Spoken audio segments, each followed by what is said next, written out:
And welcome back to Getting Worked. It's your boy Jared. I'm hanging out here with my boy Ian. How in the heck is it going, dude? Man, how you doing? Been a little while. It's How been a things minute. going? It's been a minute. I'm dazed and confused. I was gonna say It's NBA probably the offseason, best man. way to put this. I don't know what to say. I don't know what's NBA up. offseason has been insane. What's up? What's down? The I whole kept thinking, I NBA. was like, oh, I should do a short, like some type of reaction. And about the time I would put something together or think about it, it was like, oh, never mind. That's now old news because this just happened. So yeah, we're gonna talk about it, have some fun, Oh enjoy. yeah, It's the absolutely. weekend, so It is yeah, the let's weekend. try to catch up on the Yeah. last 3 weeks of craziness in the NBA. Did you get to take the day off?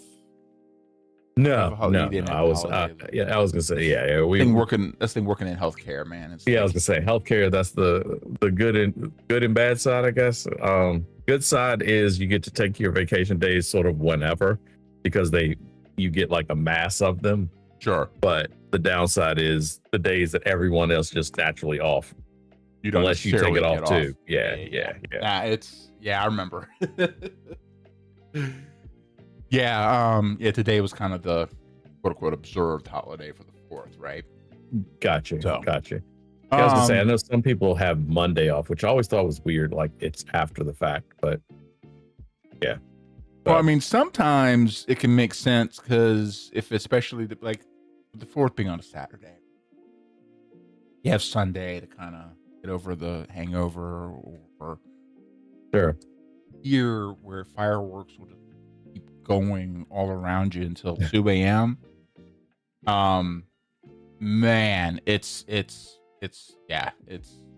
crazy. Yeah.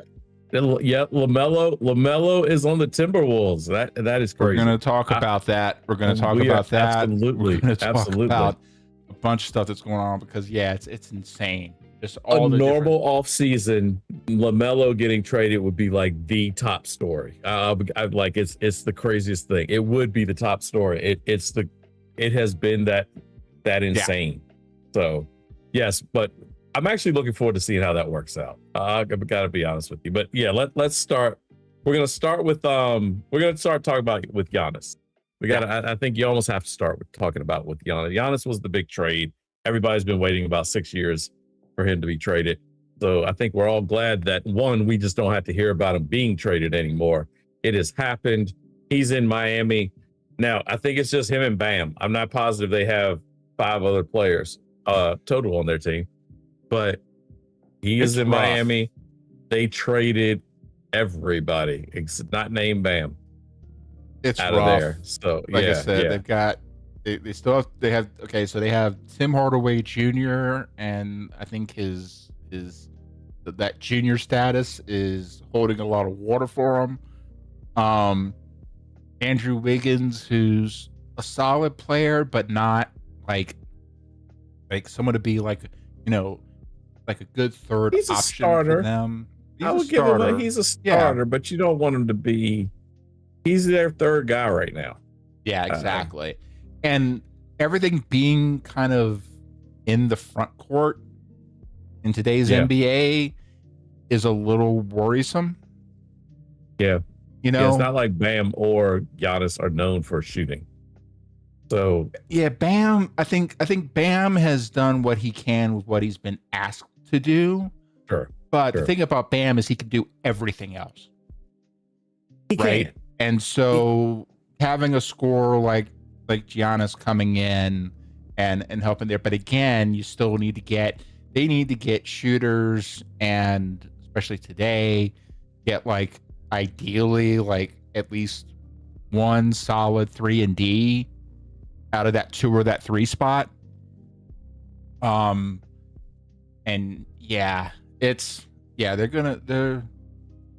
this year's gonna be let's figure out what pieces we need to get for Giannis and make that next year's problem. That's that's really it's a strange. They emptied all of their arsenal to get Giannis. And okay, good, you got him. He's there. Now what? You don't have a point guard. Like there's nobody to bring the ball up. And how much does Giannis? And my problem is it's not Bam or Giannis individually. They overlap so much. And so usually you don't want 2 guys that overlap as much as they do in the same. They sort of occupy the same space. If Giannis is a good rebounder, Bam's a good rebounder. They both, they sort of occupy. Giannis wants a clear lane so he can get a running start.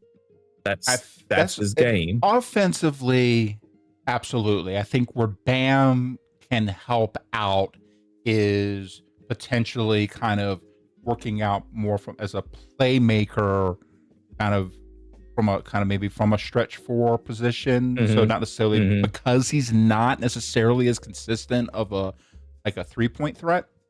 Right. Where he's more dangerous is as a playmaker on the perimeter, and then he's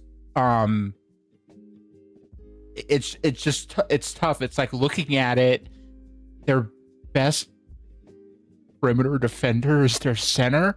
The math don't math. It's odd. It's an odd. The one thing grouping that Bam brings, I mean, from a defensive standpoint, too, is the fact that he's a really good switch threat defensively. Sure. But again, to a certain extent, like you can't have him doing all of it. It's in that switch position where they're trying to take where they would normally maybe be able to take advantage of a big man.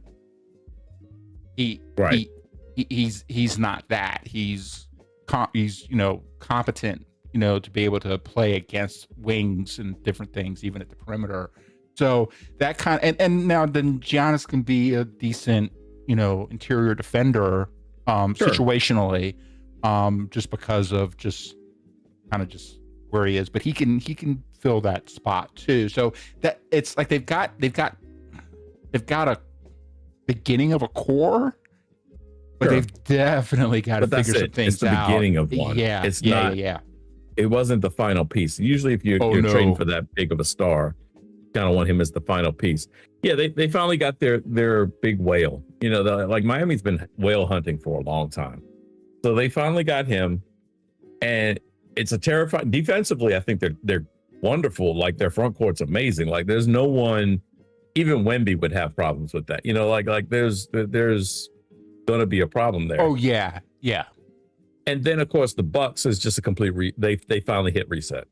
So they finally get to do the full reset, end of the era, and they got a massive haul considering how long it took them. So they did the opposite of what Boston did. Boston waited, and it got pennies on the dollar. Milwaukee waited, and I don't know if they got the haul they were maybe always looking for, but they got a great haul. Like they got 3 picks. Well, the picks were insane. Yeah, it was crazy. Every player that was on the Miami Heat prior, like everybody just showed up. So I think that was good depth, but man, they're so thin. They are so thin, and they don't have any cap space either. That's the other catch. They don't have anybody. They don't have a whole bunch of money that they could just sign. Some players in the off. You're talking about Miami. Yeah. Because like the Bucks right now are in a really interesting position because they've got a bunch of guys who would have been incredible grabs like 5 years ago. Okay, so I'm talking about like Tyler Hero. You've got Kyle Kuzma, and you've got Miles Turner. Yep. And it's like, I mean, again, you look at them individually. Okay, you know what? They've got the things that they can do. They got, and the guys. I think that was the biggest coming from the Hero. Of course, he's probably their best player right now. But Ware, what is it? Ware's first? I'm blanking on his first name. Paul, he's a center. Khalil Ware. Khalil Ware. It looks like Kal-El. It look like the spelling. It looks like almost like a yeah. He's upside's huge on him. He just needs some seasoning. See where he goes. And Jacques Jr. Excuse me. He's really good. He's a young player. Again, they got what they wanted. And Milwaukee cannot be complaining at all. They're outstanding. But the biggest thing, a good position to adjust and make moves. And so, yeah, I mean, it's always like, what was it? Kuzma's just. Kuzma I had a is lot of hope. Yeah, But he was always, he's one of those players. He's a 2K player. He's one of those. He's good in 2K. Yep, that's a good way to put it. Yeah. Yeah. Along those lines, let's jump. Let's talk about one Mr. LaMelo Ball. LaMelo. One thing, real quick. One thing. Yeah. One last thing about the Giannis trade. Yeah. Kind of looking at stuff today, just putting the maybe some potential context on how we got here. There's been some stories that have been going out. Don't know if there's 100%, but one thread of a storyline going out there is that Boston would not give Giannis the 3-year extension that he wanted. They would only give him the 2-year. Right. But there's also been some talk that maybe that like a lot of the kind of the inside people, it's kind of like, okay, because you're inside, are you saying this because you've got the inside scoop, or because you're that inside, are you saying it to kind of offset and kind of play defense for Boston? All I could say is, I mean, it's kind of crazy, but it's like, okay, if Giannis wants to get with you and he wants to get a 3-year extension with you, I don't think Giannis was ever going to Boston. I don't think Giannis wanted to play in Boston. No, and that could also have been a big piece of it too. It might have been like that. Have been like the one, like that little extra carrot on the stick to be able to say maybe. Yeah, Boston doesn't have the greatest track record of. I'm not sure he wants to play in Boston. Let's just put it like that. I'm not positive. Yeah. What? So since let's talk about the Celtics. I was gonna say we're talking about the Celtics. We're gonna just talk about the Celtics then. Well, let's talk about the other big trade: Jaylen Brown to the 76ers for a bag of balls. They traded. The Celtics got Paul George, the ghost of Paul George. I had to look up, but when we were talking about, doing this stream, I was like, how long has Paul George been in the league? Because he's another guy that if you start just kind of going back in time, going, well, yeah, he was still playing then, and he was playing then. I mean, at one time, believe it or not, Paul George played for the Indiana Pacers. Yep. That seems like a completely different league. It was so long ago that he played for the Indiana Pacers. And the whole Paul George breaking his leg in the Olympic trials, where he fell and broke his leg. It was this will give you a timestamp. 14. That was Derrick Rose 15 coming back from his injury. Yep.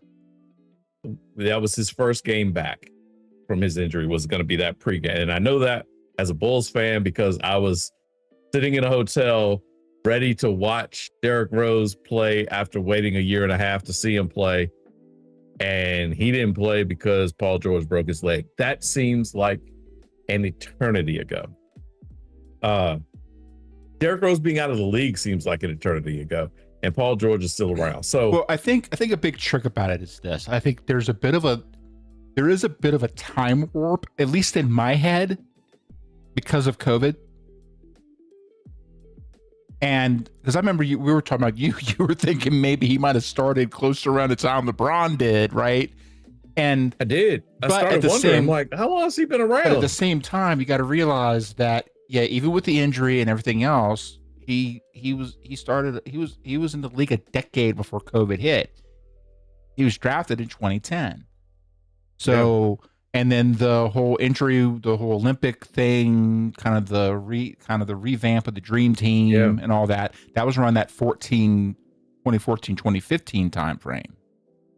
So like that was like halfway through his career. And then remember kind of had that. Remember, he was a rival to LeBron with Indiana. Roy Hibbert was his center. It was that team. Yep. They got a bag of balls because Paul George is one of those players you hear his name and think he's good, and he has moments. I don't mean he's not a complete bum, but you don't. If he's your centerpiece of what you're getting back for an all-star, a perennial all-star, league, not league MVP, but a finals MVP, yeah, et cetera, et cetera. If he's your like key component to it, you have failed. You have failed on what you were shooting for. So here's what I'm wondering. To me, so the other piece that they got was Mitchell Robinson. Just right off that was a signing. That was a signing. But just they've now Boston has Mitchell Robinson and Paul George. Right now, to me, it kind of looks like, and so they still have Derek White, who's again is a solid player. He doesn't need to be what I like about Derek White is he doesn't need to be a 2, like your second or your third, right? Sure, if Paul George can be willing to be a second option, can Jason Tatum step up and truly be that first guy? I think that's going to be the biggest step here, because I was always kind of wondering between him and Jalen, who was the one. It's kind of maybe a little bit too much of a, the way I always describe the two of them on that team. Jalen had the higher floor. Like he wouldn't necessarily have too many just bad games. Yeah. Whereas Tatum could. And I don't mean bad. I mean relative to all-star. Okay, so like with it, Tatum also had the higher ceiling. Tatum could go get you 60. 100%. Like he could, Yep. And so that's sort of where I think Brown his ceiling he's capped as far as his ability. Now that cap is pretty high. That's not a low cap. Yep. And so I see the problem. I don't think Paul George will have any problem being number 2 or 3 or whatever else. I think the problem with Paul George and Robinson, so you brought up Mitchell Robinson, neither of them can stay healthy. That's Mitchell Robinson is not like, if he's your starting center. Yeah. He worked on the Knicks because he wasn't the starting center. No. And even if he was and maybe starting, he comes off wasn't the bench. Really. I think that because they still have Keita. I'm not exactly sure how to pronounce his last name. Namias Keita for Boston. He's a 7'2", 250 guy. He's decent in terms, pretty high field goal percentage, but just more of a defensive rebounding big with sparks of offensive when he needs to be. Mitchell coming in, starting to kind of peek into his quote unquote veteran time. Well, potential prime, but like he's 28. Sure. And he's Mitchell Robinson. He is what he is. Now, the trick is like, I mean, injuries are what they are. But just kind of looking past that a bit, I could see a world where you have, whoever, but he's only a couple years younger at 26. And it's so funny because we talk about like NBA years. It's like, God, these guys are kids, and it's like, now you're halfway out of like you're. That's your prime. I was like, oh, that's a bad sign. I mean, so, I think in principle, I think that this could give an opportunity for Jason Tatum to really and to be honest, he didn't have a choice. Like, Tatum has to step up now. Like, he has to be the one now. And a lot of it's going to be riding on him. But if you take Paul George, if you have Tatum, who's, also kind of coming into he's 28 as well, but I think he's potentially coming into his prime. Got a Paul George who's definitely a veteran now. who could, be maybe a different dynamic with Jason. You know what I mean? Mhm. And George, if again staying healthy, is a solid, long two-way player. He's Yeah. and then if Mitchell's coming in there between him and Kieta, that's what I'm gonna say until someone helps me pronounce this Until guy's someone name. corrects that time. You know, decent potential, at least rim protection there, rebounding and whatnot. So then Tatum doesn't have to figure out who's the star. Yeah, they don't have that co-alpha dynamic. Paul They don't have to George can do help that. kind of fill in some gaps with not gaps, but help kind of maybe potentially take, because if you think about it, okay, they're obviously wanting to make Jason Tatum the star, right? If they're not, Sure. then they really are stupid. Yeah, But he was their most popular player. Then Like it is, yeah. George can come in and bring in some solid things and take some load off of Tatum and potentially take the kind of load that he wants taken off. You know what I mean? And then with Mitchell and Queta in the inside, maybe help kind of with some of the rim protection stuff like that. I think that there's some options here. And then again, you still have Derek. I really like Derek White. I think he's a solid player, not a star in any fashion, but no, he's your glue guy. He's one of those glue guys. He gets his role. And also like Peyton Pritchard. They still have Peyton Pritchard coming off the bench in that guard spot, and Derek could slot to the 2. And they have the guy from UVA. Dude, blanking on his name. He's a shooter as well. Oh, I got to pull up their roster. Oh, Sam Hauser. Yeah, Sam Hauser. Thank you. Yeah, and yeah. So they have some shooting that, like I said, for them that I just see it as they step back. I mean, that's just such a step back. And then you have to wonder. For me, I always wonder. I don't think that this is going to be the final, like, evolution of this. Sure. I'm just kind of thinking about it, like, okay, if I was coaching this team, then I would take a look at this and like I'd be really pushing Paul to really be like, really like take a look at like Jason, and more from the perspective of, okay, how can we level them up, but level it like at the right trajectory, and not push it too far too fast, and really like be like, dude, you got to be the dude, like you've got to do it. Let's get you there, and then see. Now, is George that guy? I don't know for sure. I don't think he is anymore. I mean, there may have been a time.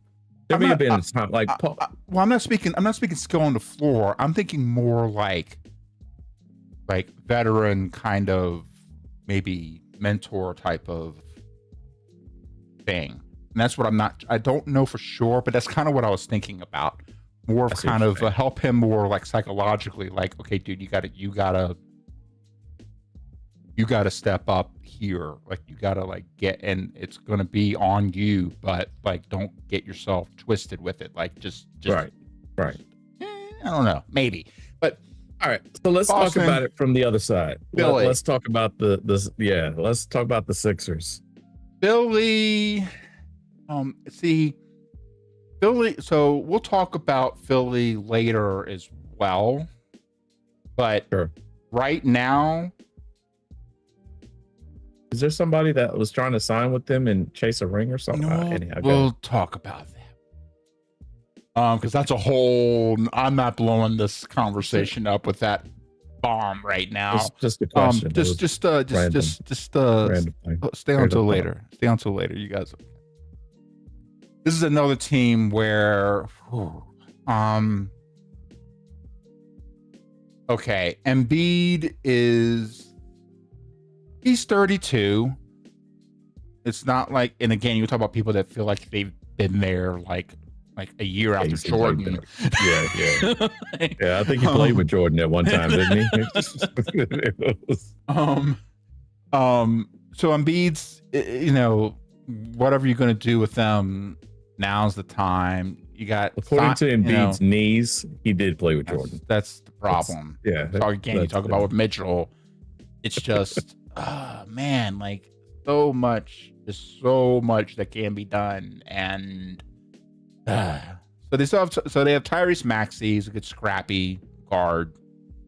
Maxey stepped up last year. Maxey, yeah. I give him I mean, scrappy is not a derogatory name. I know that, or description rather, but he's actually their guy now. They're moving away between him, the rookie from last year. I'm blanking on all names tonight, but they have Edgecombe at the 2. Yeah, Edgecombe. Yes. Yeah. The two of them, that's their bread and butter. I'll be honest with you. Now with Jaylen Brown, quite frankly, Embiid, if I were them, I would say, Embiid, listen, take your time. You know what? Play 30 games all season. It doesn't matter. We come playoff time, be ready. And that's what? Honestly, not be a bad. I know. That'd be a bad take. I would be so light with Embiid because it's not Embiid's team anymore. Last year. It really, yeah, but I mean, Edgecombe really when's even when they haven't had like the people to really step in? When's the last time Embiid's really just been like especially relevant? Yeah, he's never made it out of the second round. Still, trust the process. But I mean, that whole trust the process shit was before COVID too. So yeah, that was the process. Remember? Yeah, when they grabbed like every power forward and center at it, like I remember one time looking at it, I was like, it was nothing but centers. At one point in time, they had someone who was they put him at forward. He was kind of a undersized power forward at the 2 on the depth charts because they had no guards. They figured they're kind of like, oh, we're going to grab all the bigs. And then Golden State comes in and nobody wants to be. They're like, nope. Roy Hibbert talking about him earlier. His whole career was destroyed because of Steph Curry. Yeah. That was like, he was tossed out of the league. But no, Embiid, literally, I would give me 30 games. In this man's whole career. Yeah, he did. And he did. He did without even meaning to. Like, he didn't have anything with him, but it was very clear what the problem was.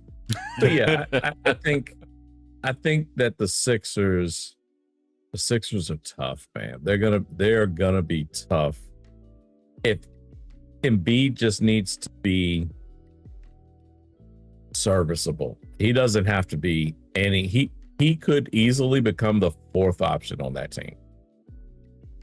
Like, I think Maxey's still the 1, Brown is 2, Edgecombe's 3. I mean, that's a lot of scoring from the wing. It is. Brown's a good 2-way player. Mm-hmm. Like I said, that's why I said Edgecombe's that's a really why I good put defender. Okay, and so that's why I also put with Maxey, like being, because Maxey's just all motor and just effort and just and he puts it on both sides of the ball.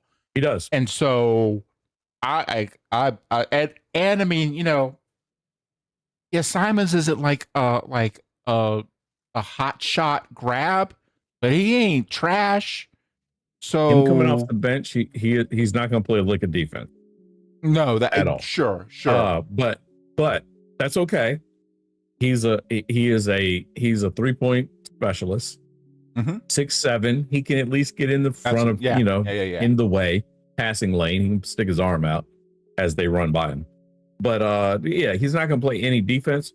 But you need that guy when you start talking about bringing those type of people, where they're your bench guys. So they're the opposite of what we just talked about with Miami. Sure. Where Miami has, they don't have anybody in the starting. This is like Star Trek Mirror World type shit. Because they're just absolutely 100%. You want the great team, take Miami's team and take the 76ers. Well, because the question about it, because I was just kind of looking through the depth chart, looking through the roster in general.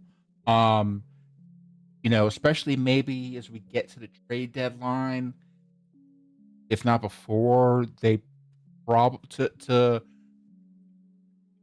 for like what you were talking about to really work, they're really going to have to run heavy on their backup bigs, and that's where they're light right now. Like people to go in on the center position and be that.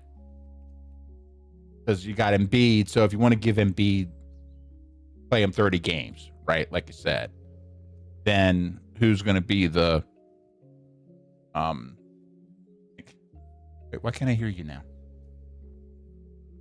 Oh, I tapped my mic. No worries. There it is. Yep. They just don't really have anybody else that they put out there, really. Especially in the East.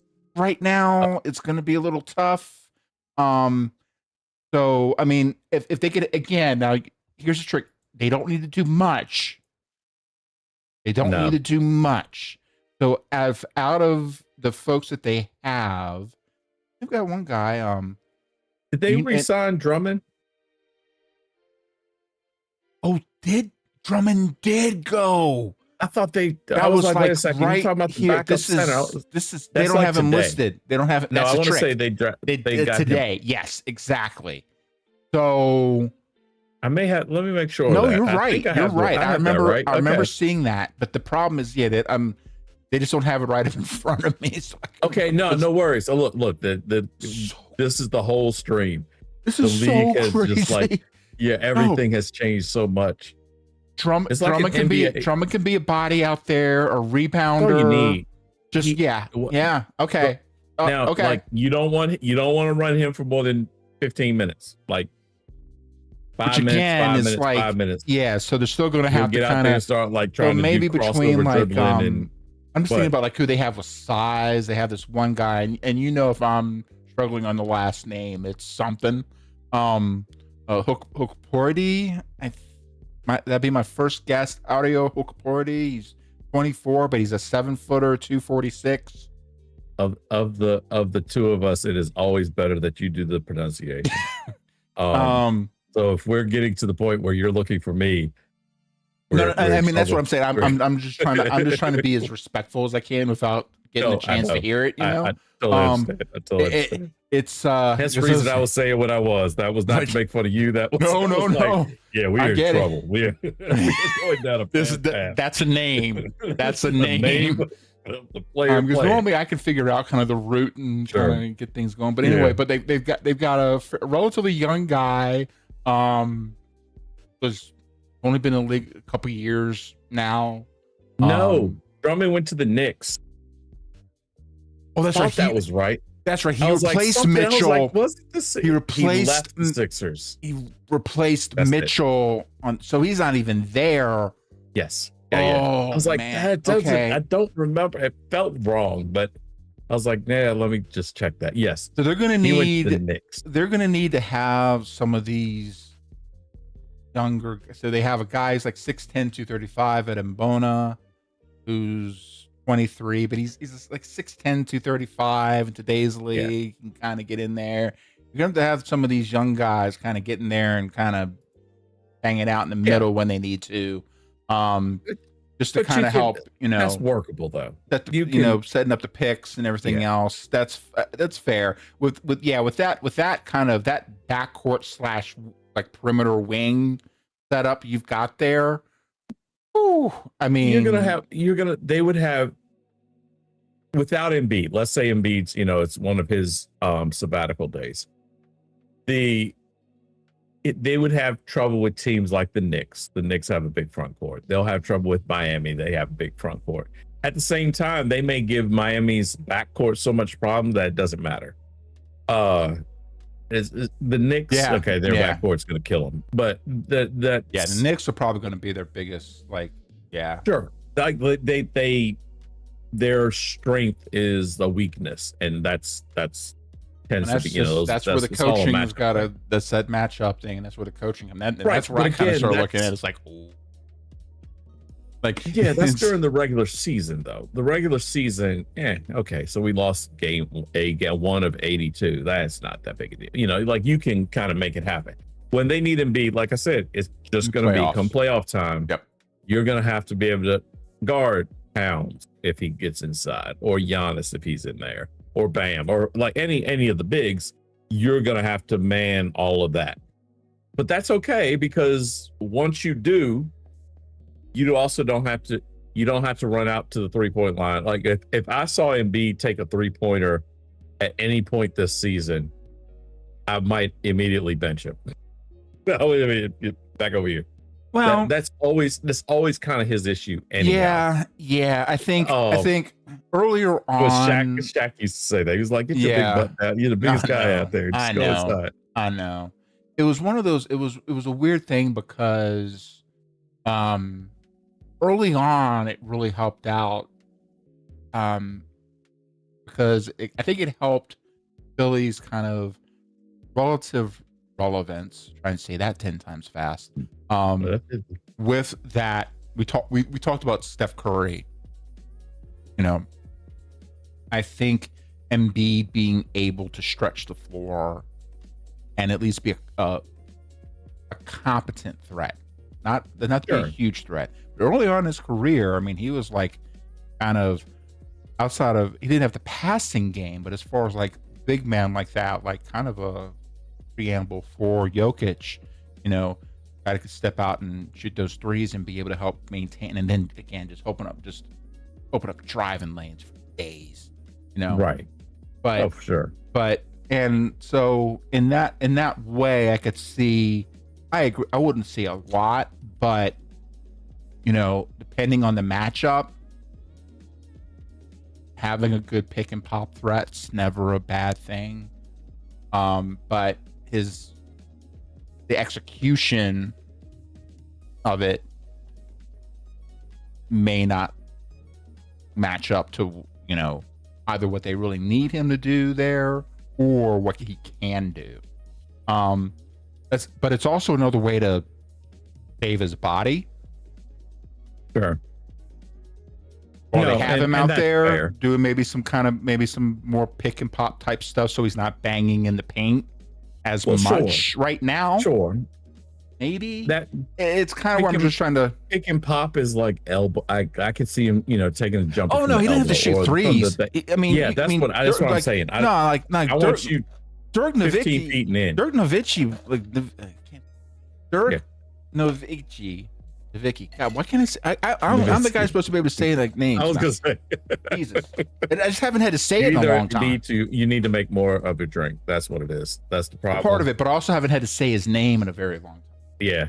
Also, I'm better. I'm better if I can see it. But yeah. Dirk kind of opened up that whole game without having to be a 3-point shooter. It's more of just being able to get out of the way.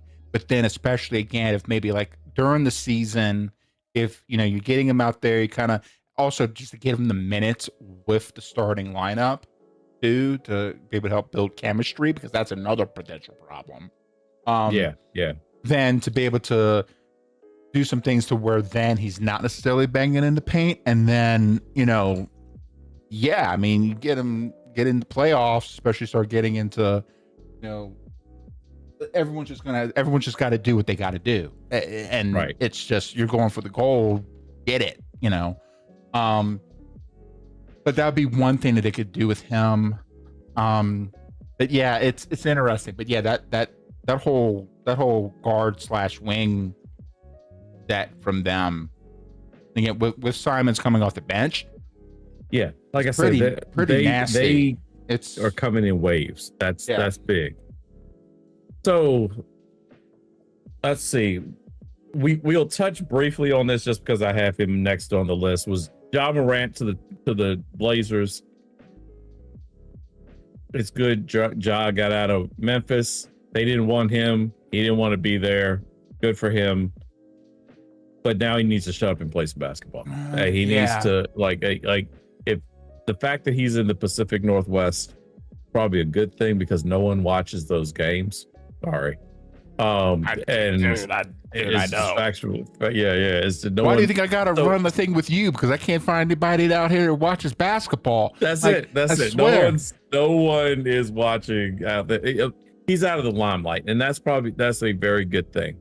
Now, I also to was be gonna say fair, he's not in the crosshairs. I had so many. No. See, I could I know. do some stuff. Here's the trick. I don't think I was going to say this because you made me think about it. The reason why the Pacific Northwest doesn't really watch basketball anymore is because of the fact that the Supersonics yanked out. Yeah. When the Sonics were there, they might come back. They might come back. I was going to say, but my son is very excited about that. He's like, I'm going to be alive for an expansion. I'm like, yeah. But when they left, when they yanked out of there, Portland just wasn't going to hold them up. It just, you need more than Portland one team. Also was bad for a long time too. So it's hard. You're mad because the Pacific North, you lose a team. I don't care if I like the team or not. Like if you lose your hometown team, and it's always because of money. My son was asking, he was like, why did they move? I was like, it's always money. Somebody didn't build them a stadium. I was like, that's what it's always the same thing. Farmer decided to buy in LA. Yeah, that was in short what it kind of came down to. So, Ja's there. They have 25 guards now, 25 point guards. Dame is back. They have everybody is trying to do their own version of the process in certain ways right now. You're just collecting pieces. They think teams think it's Pokemon. Got to collect them all. I mean, because that is all. So you got Miami down there with all the front court, and you got Portland, and them clearly need to trade. Like, and the Celtics really have it's all backcourt and wings. Yeah, and then Portland right now, it is guards. It's all guards. It is all guards. Like, even everybody. Denny is a small forward, power forward, small forward, but he played on ball.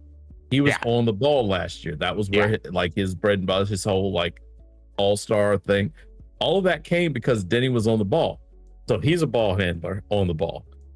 You got Dame coming back. You got Ja. No one's ever confused Ja with a 3-point shooter.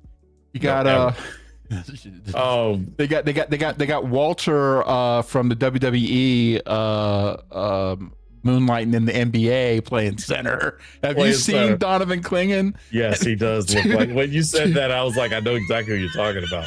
And I never thought of that until you said that. And yes, he really like does Walter. look like. He does look like him. Just Gunter. make him 7 foot. Gunter. Yeah. Sorry. He was Walter. Before. I've known that dude as Walter for so long before anyway, sorry. So they still got Scoot. Well, they have Scoot. I was gonna say Scoot's still that. Literally, when I say they had like 12 guards, they have 12 point guards. It's some crazy thing. Like, they so clearly need to trade somebody to Miami. Like that they are such like perfectly matched people. For sure. It's and we'll talk about the Lakers later because they're kind of heavy on like the credit scorers. They're kind of heavy on the two ends of the team. Mm-hmm. They need like threes. Yeah. Like position threes, not like 3-pointers. Small forwards. They need small forwards. And you have all these other teams who have like 5 billion guards or 5 billion bigs. And it's, I don't know. Wings are always the hot commodity. Like, well, I think also a big problem too now is because we're starting to need more of that length in the small forward position, where for a good long while we're kind of coming in like on a decade kind of turnaround here, because for the longest time teams are going more small ball, where you'd see like 6'4" dudes playing the 4, and I think now we're starting to see we're starting to need more length, even at the very least defensively, to be able to help kind of, cut the league had been going 5 points off of Ant, like yeah, you know what I mean? Just give me something, and the very, if he's going to drop 20 on you, 20 to 25 on you, make it tougher on him. Like, shave 5 points off of it and make it a hard night, and a lot of players, like, you got guys who are kind of, somewhat, they're good defensive guys usually. Right. Sure. And maybe a halfway decent 3-point shooter. And then you're putting them up against guys. And now we're starting to get guys who, and I mean, Ant's 6'4" as well, but he's a long 6'4". Yeah. Got a long wingspan. And he's strong. And he's got the vertical on him. He's a problem there.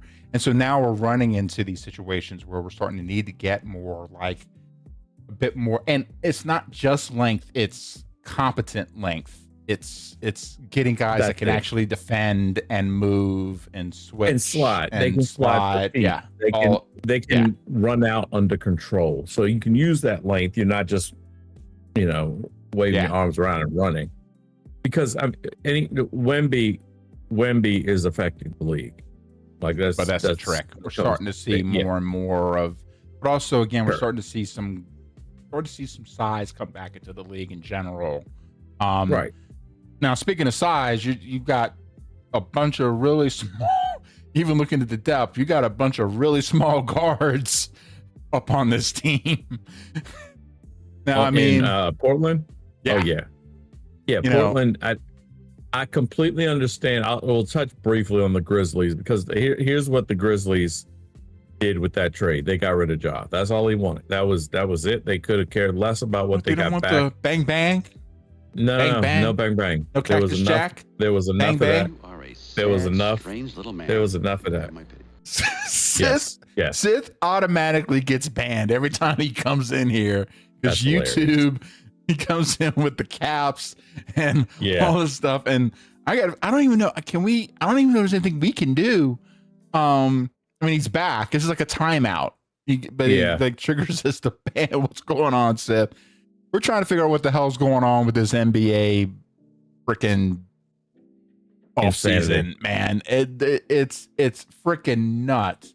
All right. So speaking of, let me look at because I have not looked at Memphis. To be honest, Memphis got mainly Jeremy Grant, don't care. Which they will probably. That's right. Right. That's the one where you had the sons of three bulls.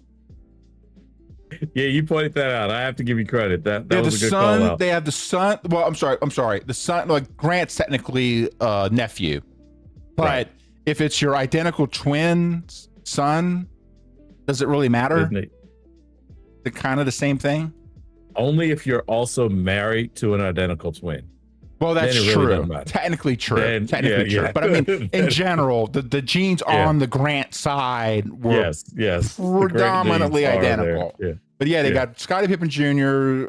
At the point guard. They got Jeremy Grant, who's a combo forward, and then Cameron Boozer, who's not from that trade, that just draft pick, but like right now, like he's 18 years old. He's Cameron will, it'll be good for him to be playing for second in the rookie of the year. He's playing for second. There's only one guy that's winning that. He plays in red and black. So the the one player you got? Yes, that one. Okay, so we have to talk about that because that was hilarious. So while we're doing the prep for this, we're looking at, and Jared says, what was the guy's name? Hang on, let me see if I can find it. I'm gonna pull this up because this is Antonio insane. Reeves. Yes. Antonio Reeves. Who the heck is Antonio Reeves? I've never heard of this guy. Know if he's on the roster. So if you go to the ESPN and go under the depth chart of the Chicago Bulls, obviously that's my team, all that. Antonio Reeves is the only person that's listed, and that's solid because our team is just like formulating still. I'm looking forward to it. We're gonna be I was gonna say we're gonna be better than last year. Low bar. I'm not sure it's a bar. I think it's a hole. Just kind of it's not a bar. Steps It's up not the a bar. hole. Yeah. So here's a trick. So yes. If you go to it's right now like Charlotte and Chicago right now. If you go to their depth chart, it's one player. But here's a trick. I don't think Antonio Reeves actually even plays for the Bulls. I've never heard of this guy. They might have gotten hacked. Antonio Reeves. Here's the overview. Antonio Reeves is an American professional basketball player for the Charlotte Hornets of the National Basketball Association on a two-way contract with the Greensboro Swarm of the NBA G League. Never heard of. And he's the only player that shows up on the depth chart for the Chicago. You go to ESPN depth chart. He's the only guy. Starting shooting guard. You know what it reminds me of? Do you remember? Let me just show this right now. We're talking about this. Actually, I'm gonna make it bigger. Here it is. Do you remember the NBA games like not before 2K? Let me tell you, boys and girls, there was games before 2K came out. Called NBA Live. NBA Live, man. Yeah, NBA Live was EA Sports. It's in the game. Except there was one guy that was definitely not in the game. I would just like to point that out. And that was Jordan. Yes. The Bulls, the Chicago Bulls always would have some random dude that was like 00 ball-headed 6'6" two guard in the 90s. Yeah. The specs would be roughly close, but it was not. It was very clearly Jordan, but it wasn't Jordan. That's what this feels like. This feels like it's that guy. Listen. You want to talk about petty? You want to talk about petty? You look on the 2K games, recent 2K games, right? Mm-hmm. So during like the halftime show and everything, they would go to, especially what was the TNT crew, right? Right. You know who was not part of that whole broadcasting staff?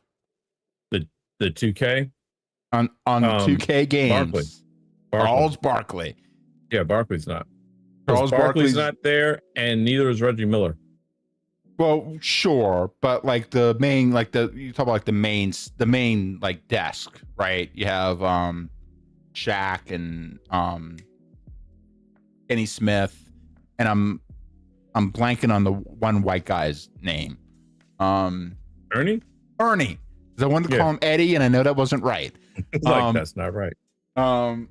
But no, Charles, because Charles, like, there's some kind of like thing. Charles wanted more money or something, and he just. And Charles, the only reason I know this is because Elijah and I just looked it up 2 days ago.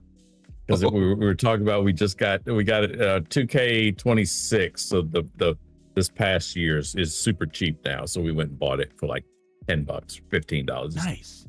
Yeah, so in fact, literally we're just playing it today. And by the way, I'm terrible at 2K, just for the record. I want to get that out there. And damn, I should have played you while you were here. Oh, for sure. I'm dreadful, man. Just utterly dreadful. So I always want to do my career. That's what it comes down to. I'm starting off and my player's like he's on ice. Well, sure. He's just dreadful. You got to kind of, you kind of got to do the sliders anyway. Barkley's not in the game because he didn't want to, he wanted 2K to have to pay the, it wasn't to him, it was to the retired players. Oh. He wanted 2K to pay the Retired Players Association or something. I forget exactly what they had their names on it too, and so it's looking out. To be fair to him, it's actually him kind of looking out for those guys. Now Reggie Miller is just because he wanted money. Oh, so it was Reggie that was petty. Yeah. Charles Reggie was looking out for people. Is that surprising? No, it's not. Surprised? No, it really isn't, Mr. Oh, yeah. So Reggie Miller, I know and I know this from back in 2020, I guess it was the last time I probably played 2K. That's the last time I bought a game. And Elijah and I were, putting together teams. We were trying to put our, like I would, have my, greatest of all time team, and he put his together. Mine was Jordan and Pippen, and he's out there with Shaq and Kobe. And, we're trying to, anyhow. So we got to the point and I was like, oh, Reggie Miller, you got to go get, looking for Reggie Miller.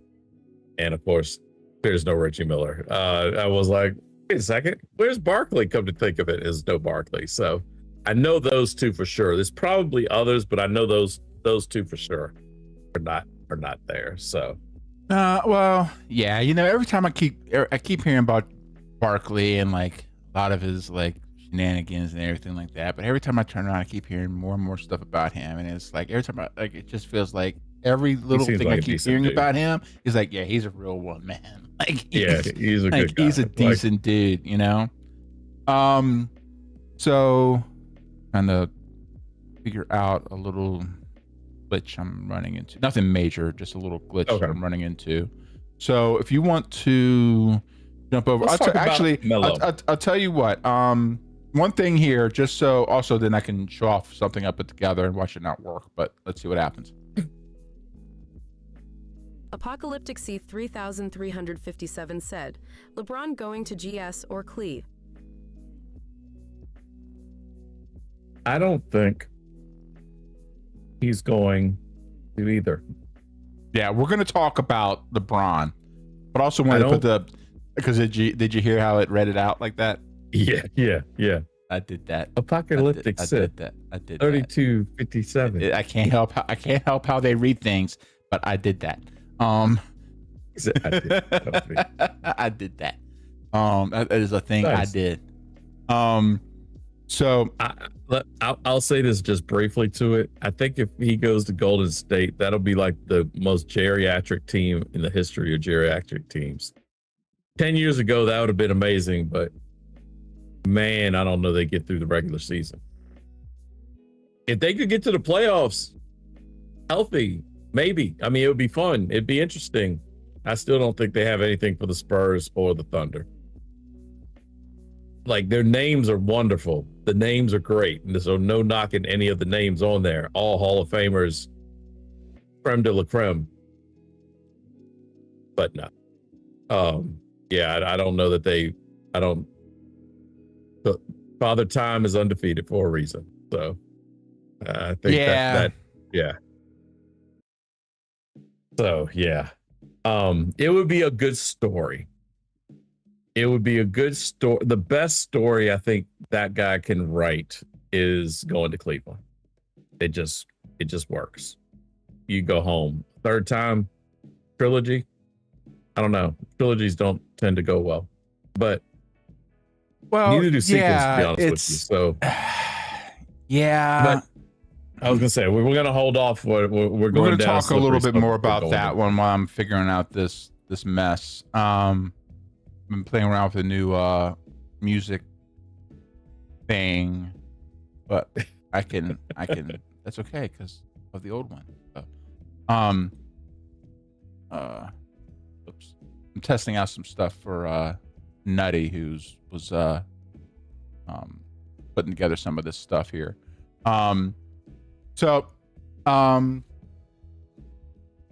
Okay, so we've gone through Giannis, we've gone through. We're up to Melo. Melo and Melo Ball. So yeah, he's in Minnesota now. Charlotte. That's clearly Charlotte. I think this is clearly a Charlotte was ready to get rid of Melo. They were tired of his antics, and I think because I remember we went to the bank. They don't want the bang bang. Yeah, he had done it. Melo has his own. Melo is an extremely talented. My son and I were talking about this earlier. Extremely talented point guard. I mean, just basketball player, not even point guard, just basketball player. Mm-hmm. There is nothing he cannot do, and do it with style. There's no he can do it all. The question with LaMelo is between his ears.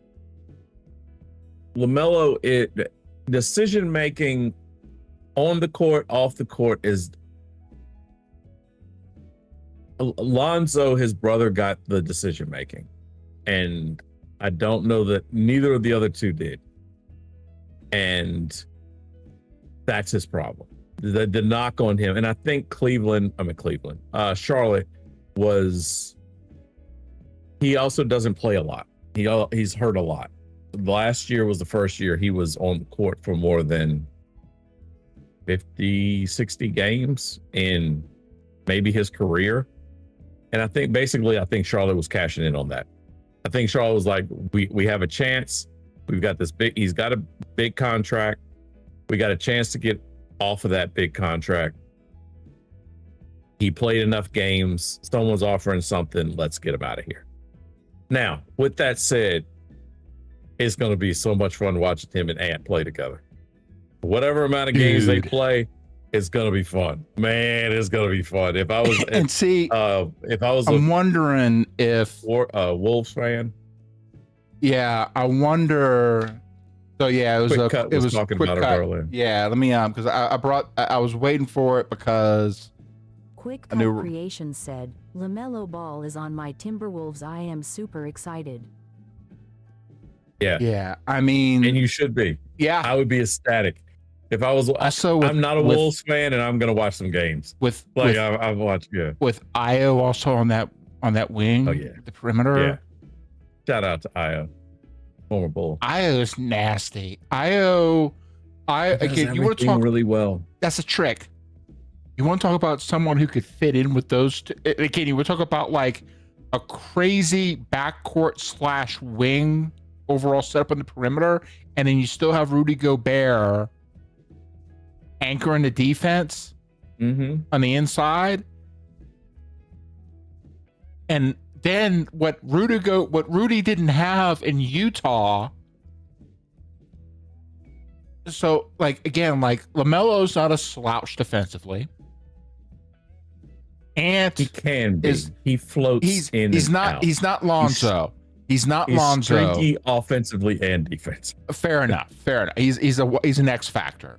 Yes. Anthony's a solid two-way player. Obviously, much more exciting on the offensive side, but a solid defensive player. And then Io can be dirty at times. Io can be everything. Nasty. Io will lock you down. Yeah. Io can absolutely lock you down. Yeah. So, and I don't know Jaden McDaniels very well. Just kind of looking at again. He's good. I know. I've heard that he's. I don't think he's a liability in any one way or the other. This team could be stupid. This team could be stupid. Oh, that's right. I forgot they got Julian Phillips too. Yep. I forgot. Yep.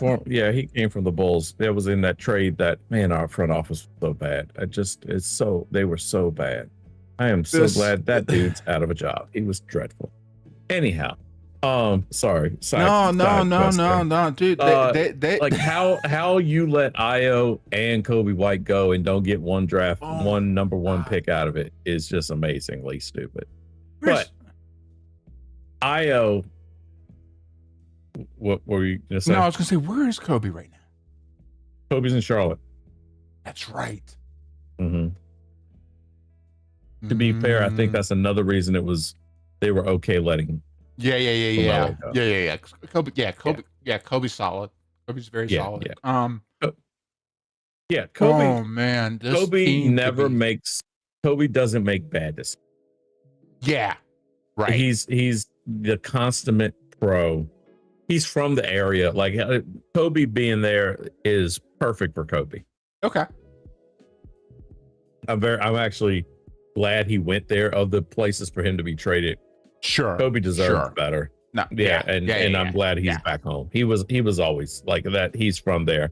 If they had taken Patrick Williams, who's also from there, that'd been nice. They could have him for a bag of peanuts. Not a full bag. Maybe if they just one they found. Patrick Williams. It's kind of the situation where he needs a kick in the ass And and it needs to be out of a door. Well, maybe, but what I'm saying is, what I'm saying that again, I'm kind of always kind of thinking from a coaching perspective, right? It's kind of one of those things where it's like he needs to get out of Chicago. He should have gotten out of there years ago. So, just so in a sense of, I've always felt that he was like maybe at about like the first like 4 years he was in the league. Thought he was just someone who he needed a change of scenery and a kick in the ass. And he could potentially be something. Never a star, but a good kind of that glue, like you talk about like glue players, fill in the gaps type players. But we're probably too late, but maybe he might, because on paper, coming in especially, people were like clocking him as like, now, I mean, he was supposed to be Kawhi. Yeah, a lower scale, but like kind of the same kind of a matchup to like a Kawhi Leonard type, but just a little bit bigger, Yeah, I think he needs to get it. Anyway, talking about the Timberwolves, we'll float down to the Bulls. Like, no, you'll get that. Yeah, no worries. But I'm saying we'll always float into the Bulls. Sure. Just through the conversation because we have to. But as long as I'm talking, yeah. But also looking at different players because I think this could be Ayo's dream spot here. Ayo is one of those players every single team in the NBA could use. Yeah, absolutely. And that's rare. Yeah, yeah. Him, Alex Caruso, and it's no small part to Alex Caruso, but Alex Caruso is a very similar player. Another guy we didn't get a draft pick for. That you want, he's a B+ with everything. Yep. Ayo's a B+ in everything.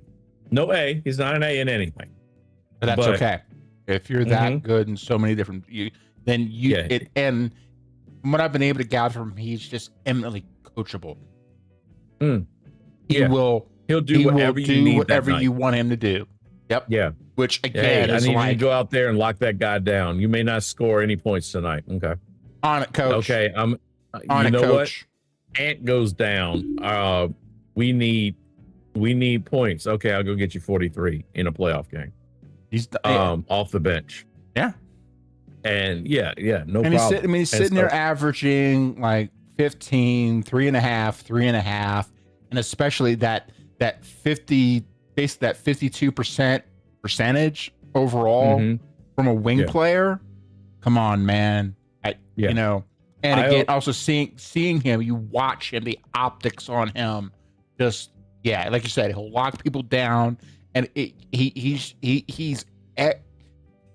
like that. Like if you watch soccer and you see those guys that just seem to be on every play around or just every play, just somewhere in the mix. Fingerprints were on everything. Yep. Yeah. He's that That's guy. Ayo. He's that guy. Ayo, and I will say Ayo's a good stabilizing factor, I think, for the LaMelo and even Ant-Man. Ant is he can be volatile. He can be very, and that's a good and bad thing. I've heard some potential concerns around that. Again, this is like YouTube comments and stuff, so take it for what it's worth. But it's fair that both Melo and Ant can be high strung. Yeah, and if it's going to be one of those things where can they gel, or is it going to be water and oil? Like or fire and oil. Well, sure.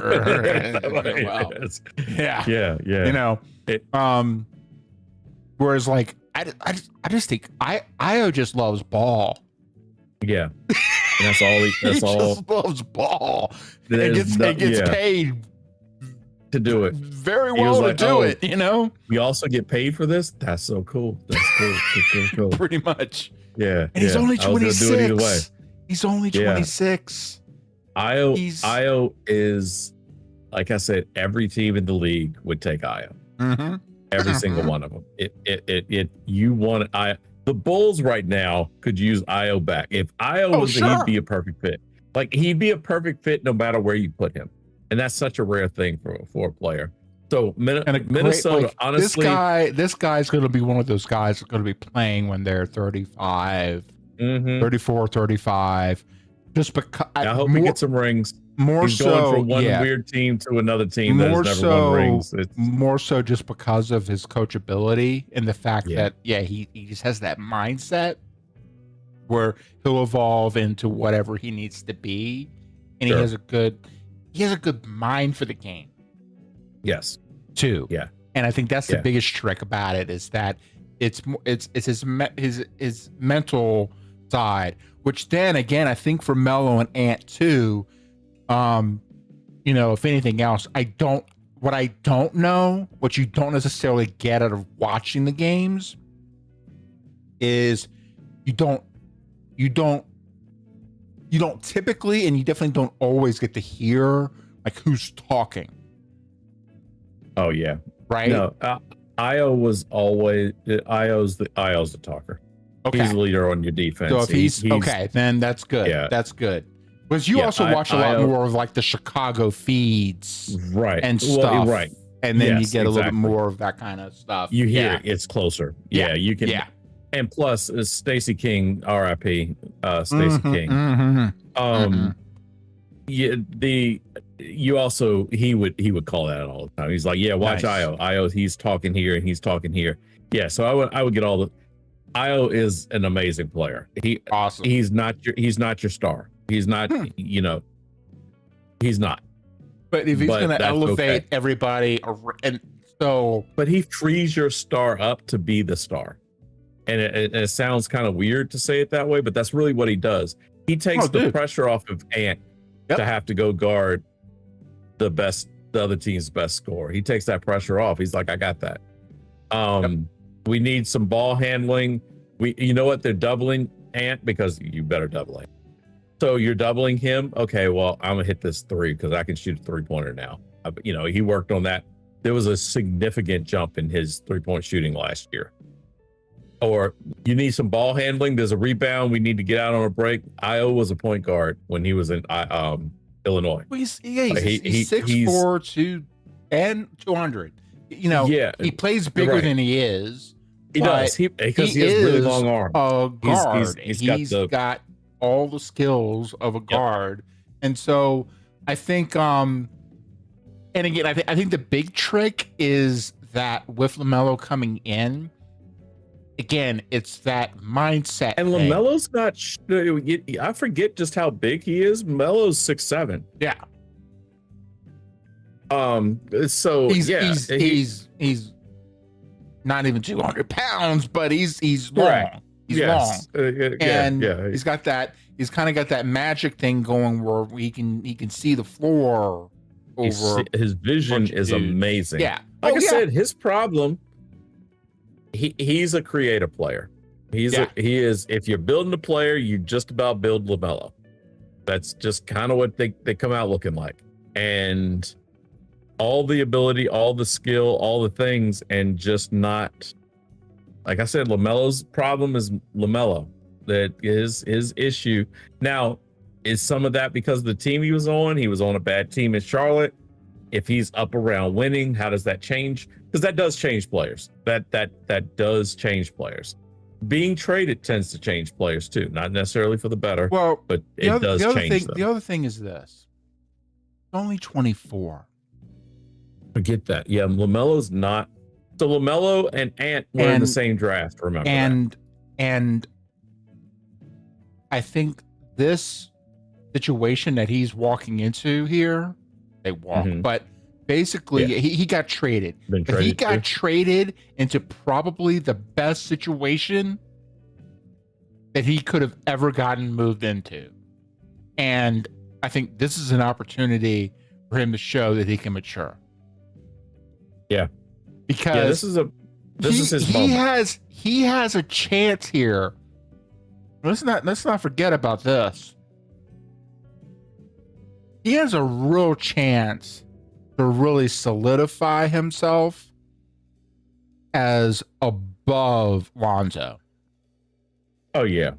See what I mean? But he was always better. Sure, Talent. but Lonzo Natural, was God-given talent. Lonzo was the face of the Ball family. You know what I mean? Like Lonzo was that. And I mean, not to be fair, like Lonzo, when he's healthy, Well, Lonzo was the oldest. sure. No, I will say this. Even healthy prime Lonzo for the 5 minutes that he was healthy in prime. That's yeah.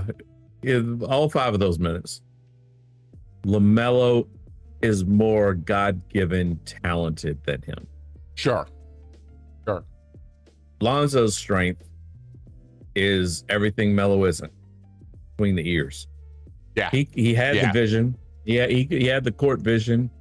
He actually played defense. Lonzo, LaMelo doesn't. That's the trick too of LaMelo. Yeah, I think like that's huge. Yeah. Welcome. Let me so I understand. So I appreciate the message here, and I appreciate you saying that you want to take out that you want to look after us here. I'm assuming you're coming in here presenting a service, right? Here's the trick.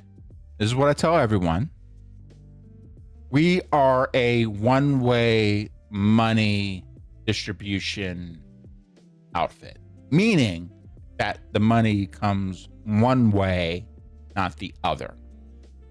So if you're looking to advertise a service, well then, first of all, give me money, me, money now.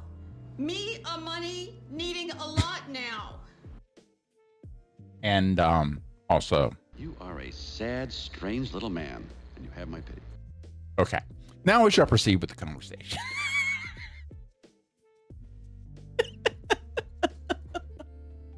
Jared looks forward to every stream just for that reason. I do. It's when the people every, come every in. Stream. People as come soon in. As it started, that's why I looked over and I saw it. I was like, welcome. As soon as I saw it. It's like, well, you see it and you don't know, and then you kind of get a chance to read it, and it's like, you gotta wait for a second. You gotta kind of figure out what it is. And here's the trick. I'm just gonna look at something and just like blatantly, like I'm gonna look at it in context. Coming in here with any hatred or anything else, then I'm just gonna kick you right on out. And if you come in trying to come in with like some kind of promotion or something, now to be fair, bot more than likely. Oh, but it's definitely bot. Yeah. Kicking out bots is just as fun for the stream as kicking out real people. So I was gonna say, yeah. I actually have much more tolerance of the real people. The bots, I'm like, the bots is like, forget about it. Like that's the real people. It's kind of like people. I'm like, hey, you know what? We all need something. It's like, are you okay? Are you good, man? Are you good? And then if they still keep talking, like I said, I'm gonna read it. I'm gonna look at it. I'm gonna kind of figure out what's what. But like my band hammer finger is just like ready to go. Only thing stopping me is finding the button. That's I just gotta find the button. The screens just start changing. All the scenes change. But anyhow, just to wrap up the Timberwolves, LaMelo being there. This team in the West, it's going to be an amazing. Fast breaks are going to be fun. Oh, yes, they are. Is going to be amazing. Even Jaden's like basically everybody but Rudy on that starting Rudy lineup. Starts the fast break. Well, because he's you got to get a rebound. Yeah, fair enough. But as far as like running down the floor, and then, dude, no, it's going to be because Jaden's a threat with that too. Yeah, they're okay. Yeah, they're. Because I know Jaden, like Jaden's, he's 6'9", but he's wired. Young, he's that defensive forward. Yeah. He's long and he moves. He's like 190 pounds. So he's not he's wire strong. exactly. Yeah. Which again, like to be fair, yeah, you can be like, I mean, you can get some really strong dudes and like, you know, not weigh that much, but he's definitely like, from the offensive side of things. When you have someone like that, when you have people looking at where's Ball, where's Ant, because you have to. Then between Io and Jaden, one of the two of them are going to get missed on a fast break. Right. So then you're just dealing with just a really, these guys could be nasty.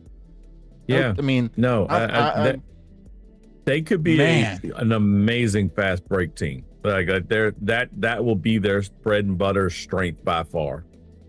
So talking about Minnesota though, to kind of go to the next thing, a nice lead in. To re-sign Io, they had to send somebody away so they could free up some money, and that person was one Mr. Julius Randle. So Julius Randle got traded away.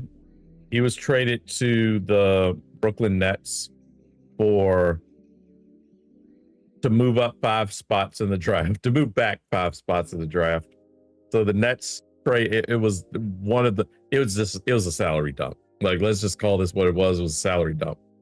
They got rid of Randall.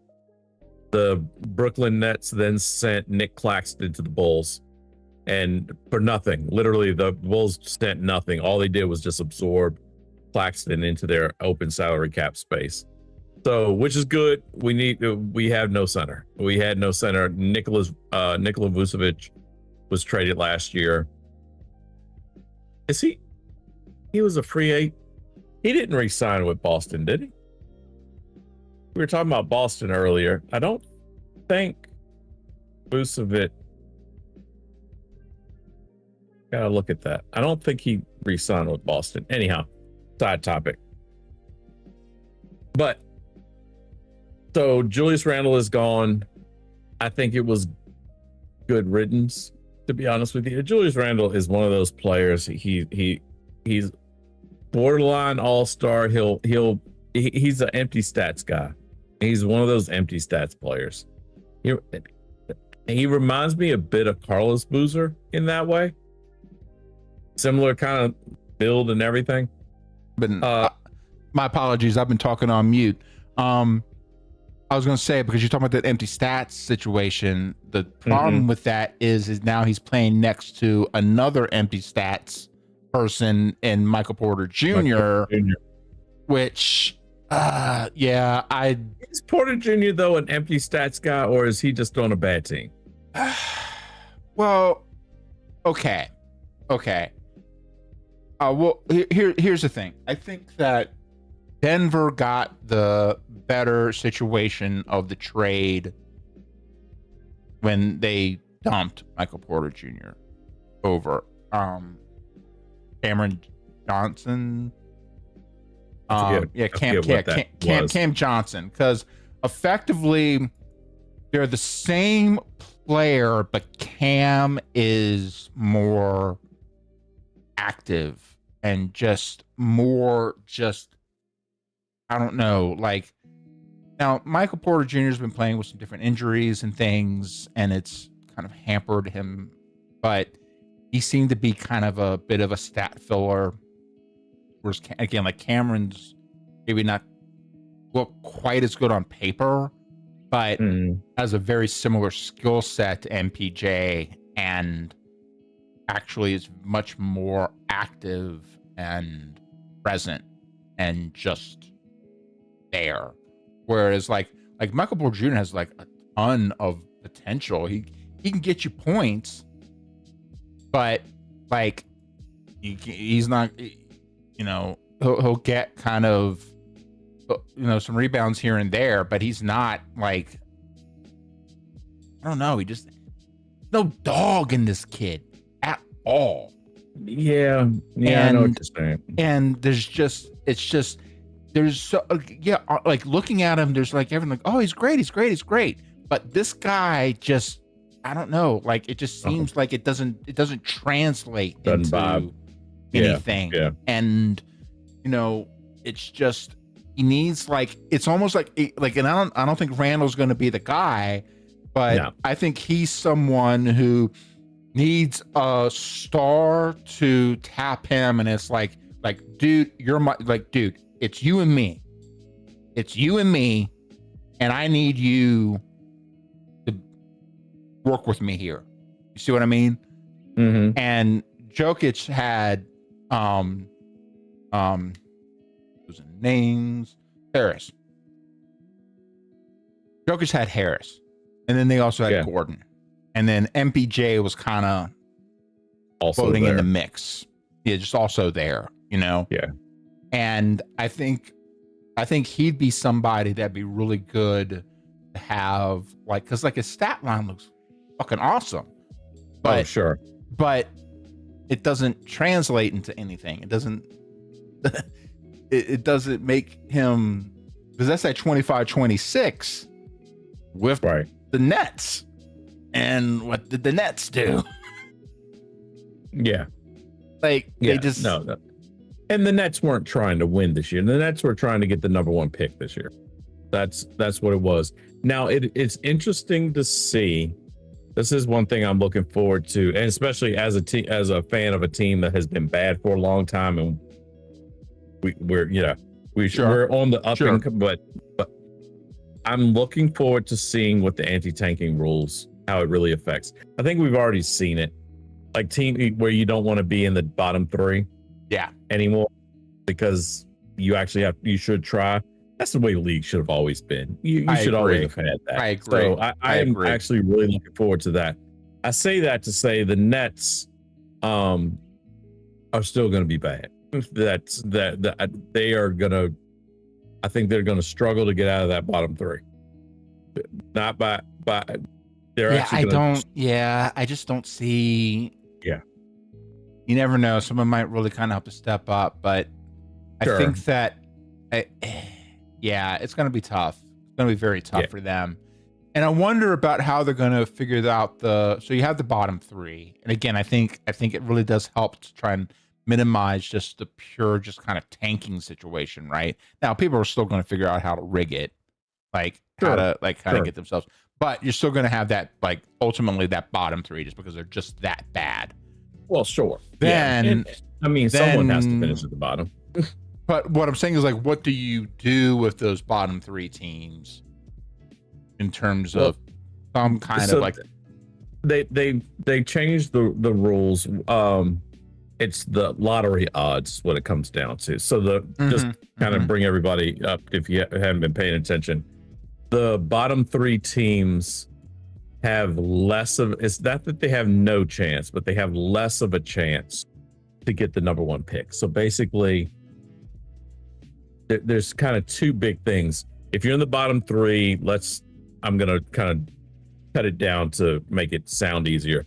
Basically, you get 2 ping pong balls, and if you finish 4 through 10, you get 3. Oh, okay.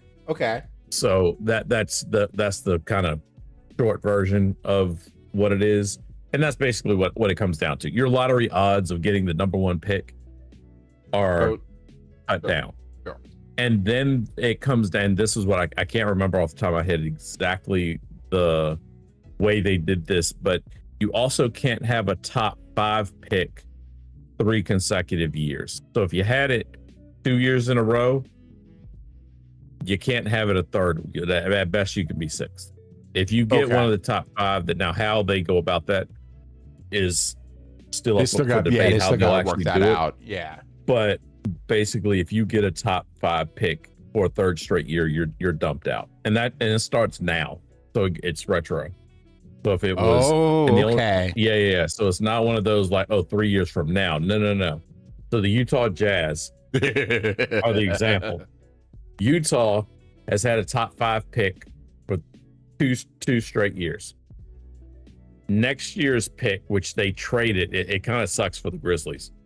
Not kind of, it does suck for the Grizzlies.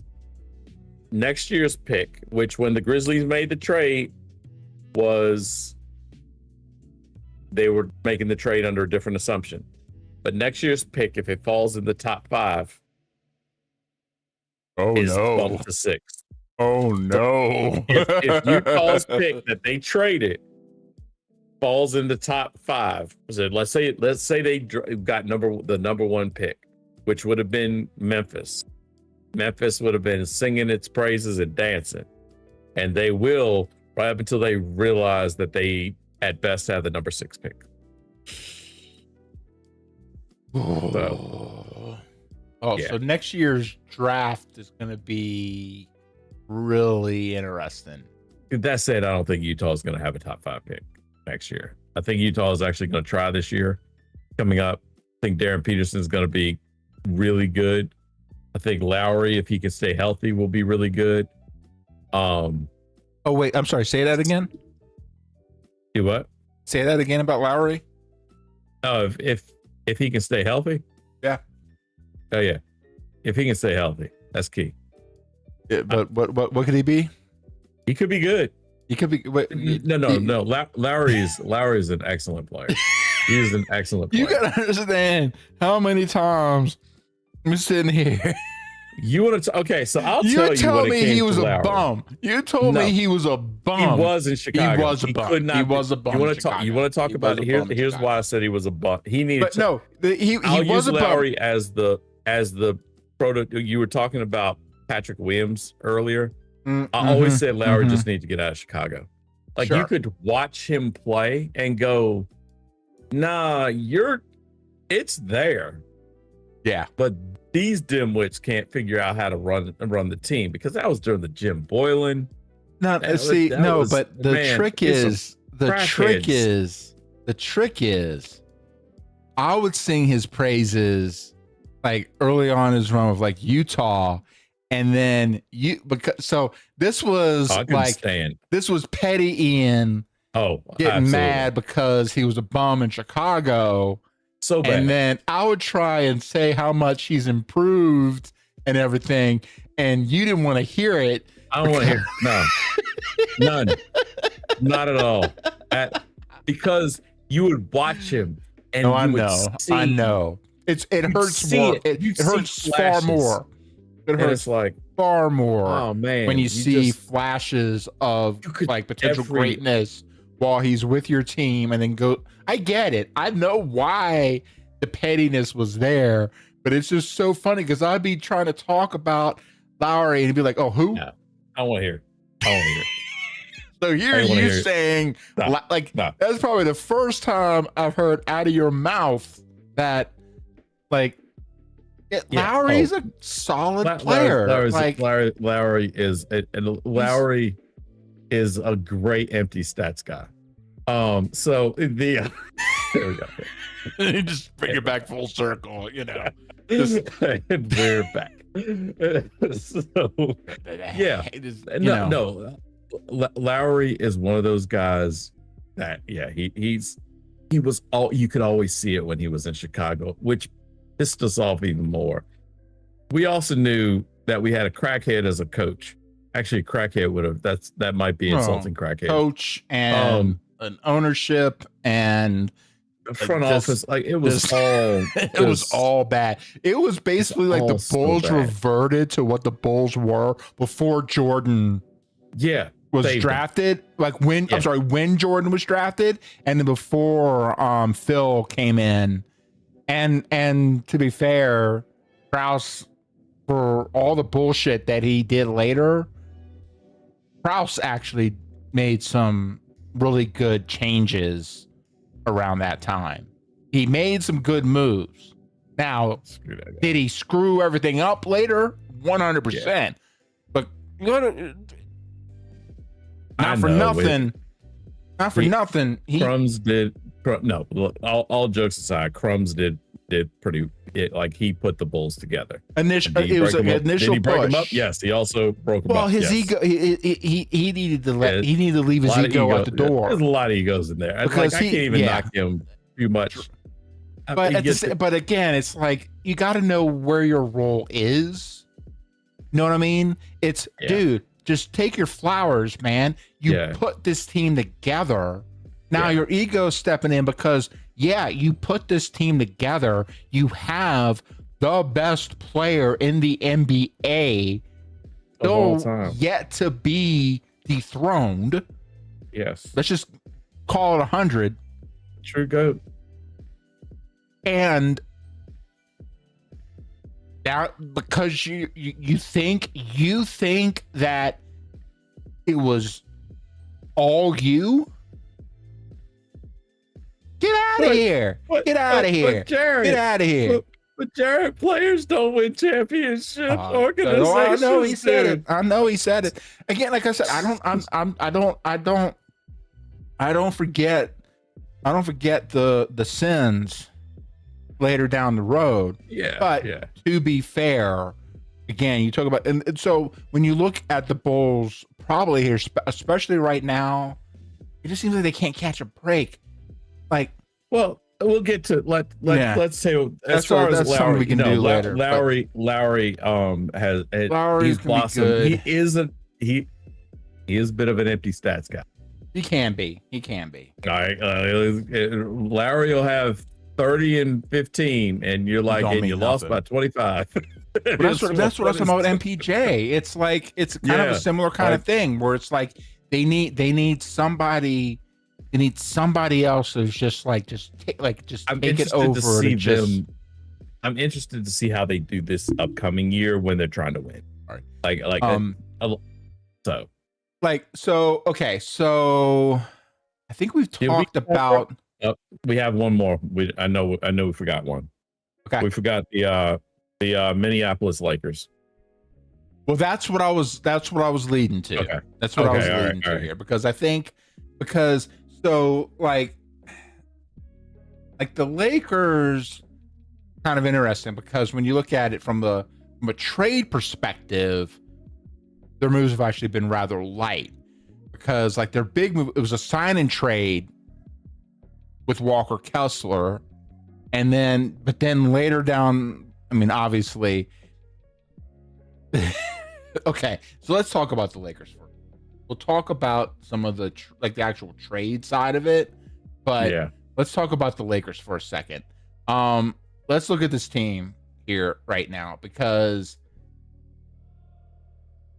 this is okay. See, so now I don't know about LaRavia at the 4, but like right now, and for everyone looking at this situation, you don't need to change the color on your television set. I am a white guy. This potentially could be the whitest team the NBA has ever seen, whiter than the Celtics, because they still had Parrish and some other guards. I was thinking you were going to go back and be like whiter than the Celtics from like the 60s, 50s, and 60s. Every goddamn team was that. Like they're all like.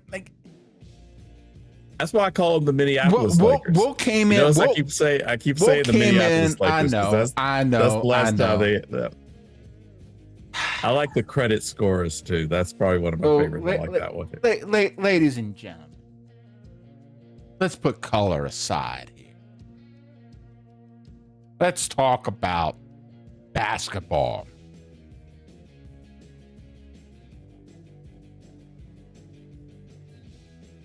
And I touched on this a little bit earlier, where I think between Kessler and I don't know why. Oh, I'm sorry. Let me go back to the bigger screen here. Yeah. So again, and this is just the depth chart, just ESPN with their inside track, just trying to figure out what they're dealing with here.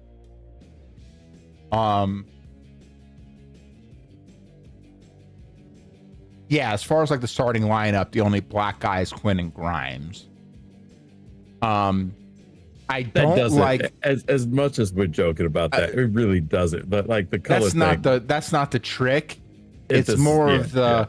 I'd put Mamu, Sandro Mamo Kalashif.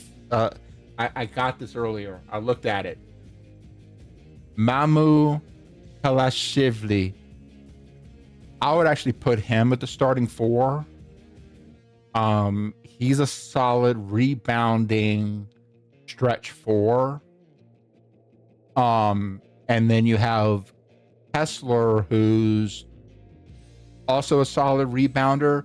Mamu would be a secondary rebounder because Kessler's actually a really solid rebounder. He's very smart. He is very good positional. He's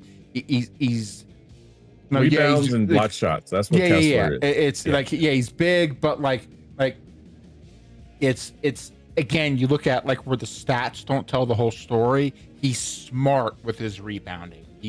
He's not Rodman, but like he's kind of at least kind of has a mindset about like it. He positions himself well. You know what I mean?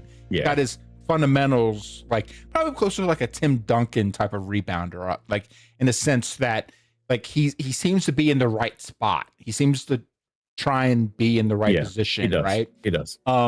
Solid rim protector. Oh yeah. Probably second best to Rudy at this stage in the league right now. Oh yeah.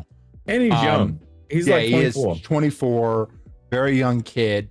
So he's got a lot of time here. Not a terrible pick and roll guy either. And that's one thing that Luka was really looking for here. A lot of this movement here for the Lakers was really based around what Luka wanted. Sure. Let's just call this 100. Absolutely. Luka was the face that ran the place when he showed up. Again, a bag of balls last. Well, and that's why LeBron has to leave. That's why LeBron. LeBron can't handle that. We'll talk about that here in a bit. Yeah. But oh man. And so here's the thing. So, and to be honest with you, it wasn't until just a little while ago that I realized that it's not Walter Kessler. I've thought it was Walker, but you might as well just call him Walter. Because he's another guy that looks a lot like Walter too. I think maybe my brain was just calling him that. I was calling him Walter Kessler. He could be that other guy's twin. I can't remember his name. Yeah. But he could be the guy's twin. He's but Kessler's an excellent defender. Like he is also outstanding. He's coming off a knee injury though, so you never know how those knee injuries with a big guy. He did not play a lot of games for Utah last year. No, he got hurt early. He got hurt and blew out his knee. Yeah. So, but they traded. Go ahead. The one thing I was going to say was the upside on him was the very small sample size that we got out of him. He was actually working on his pick and pop game. He was actually working on, and again, like we talked about later. I'm sorry, we talked about earlier. It's not like he has to go out to the 3-point line. He's working into where he can. It's basically depending on where the pick happens. Sure. And so he's another guy that shouldn't be shooting outside of 15 feet. Maybe not necessarily, but yeah. He was showing at least some glimpses where he could be a potential threat if coached well, if trained right. Now we've got to figure this out. Well, the good and especially with Luka, because Luka did this in Dallas. And one of the things that the never healthy AD was talking about and looking forward to is that Luka, especially with his angles, the way he played off of things, could really kind of draw gravity and actually leave even AD more open, which means for freaking Kessler,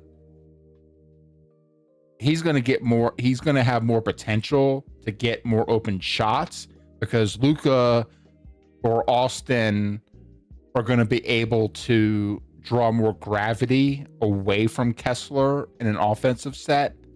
See what I mean? Yeah. So he's going absolutely. to have more open, he's going to have potential for more open shots. And if he's serious about that part of his game too on the offensive level, and then that's why I think I would put like Sandro in there at the 4 above Jake, because he's also a good pick and pop guy, but he's also a solid rebounder. Right. So if you're in situations where they could play off each other.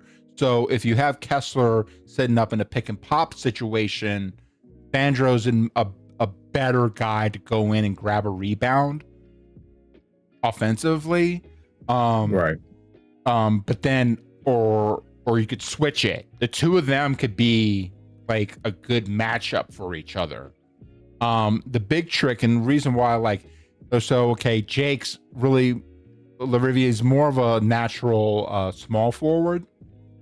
The problem here is like, yeah, you've got to put Quentin Grimes at the 3 because he's your only perimeter defender.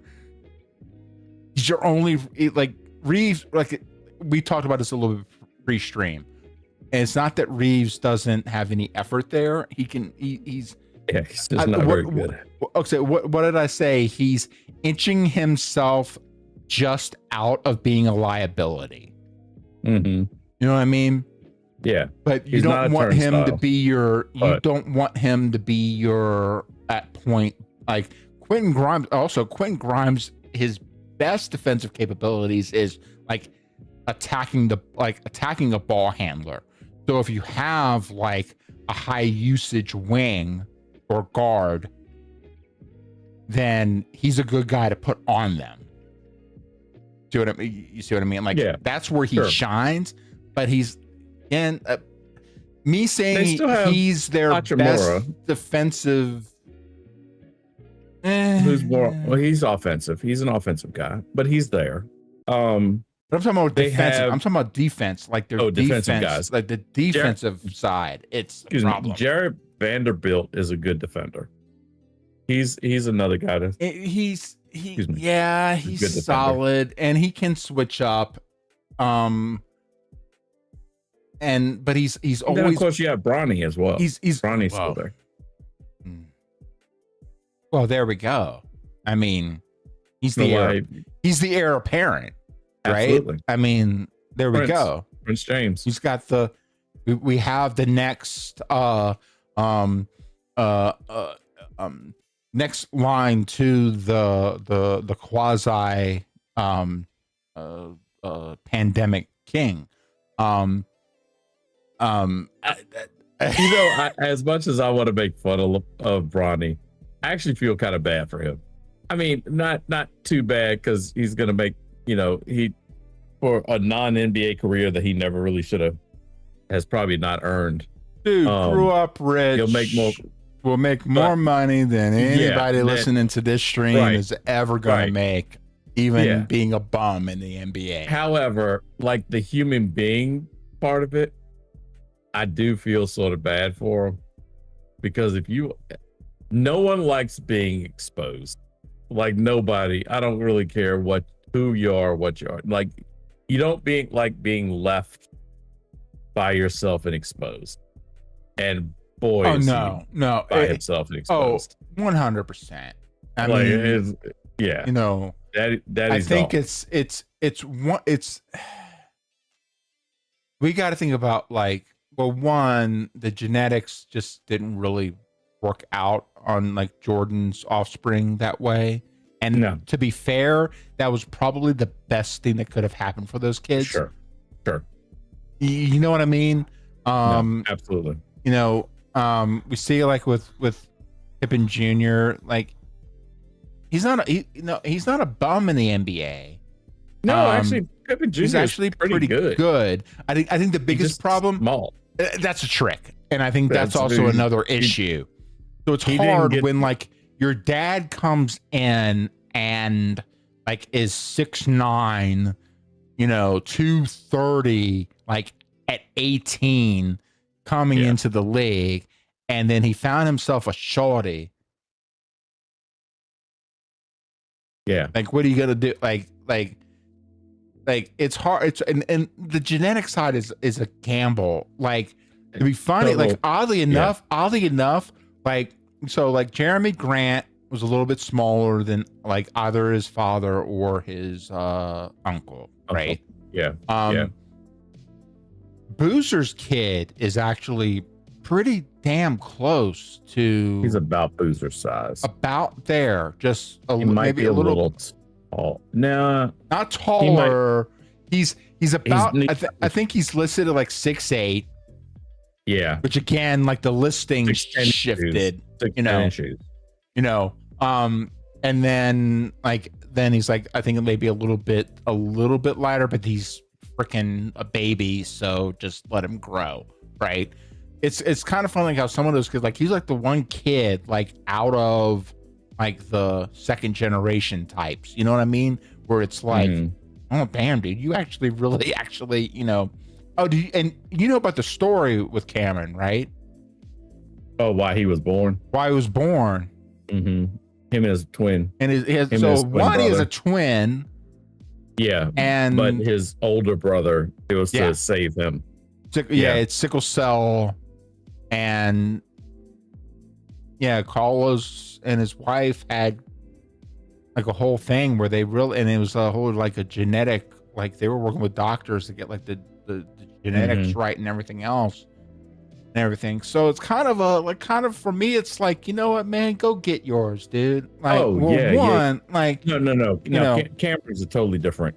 That's a completely 1000%. Cameron's a person. Like Cameron. And no, he is taller than his dad. Oh, he is. So okay. He not by much. Then it's like half an inch. Okay. But because it goes to the shoes with shoes and without shoes. Oh, right. I knew right. that Carlos Boozer was 6'9". They usually said he was 6'9". But that was with shoes. They measured him with shoes back then. Right. So he's like a half inch, give or take, taller than his dad. But you can see they're usually they're about neck and neck. Okay. But yeah, so I mean, you get those.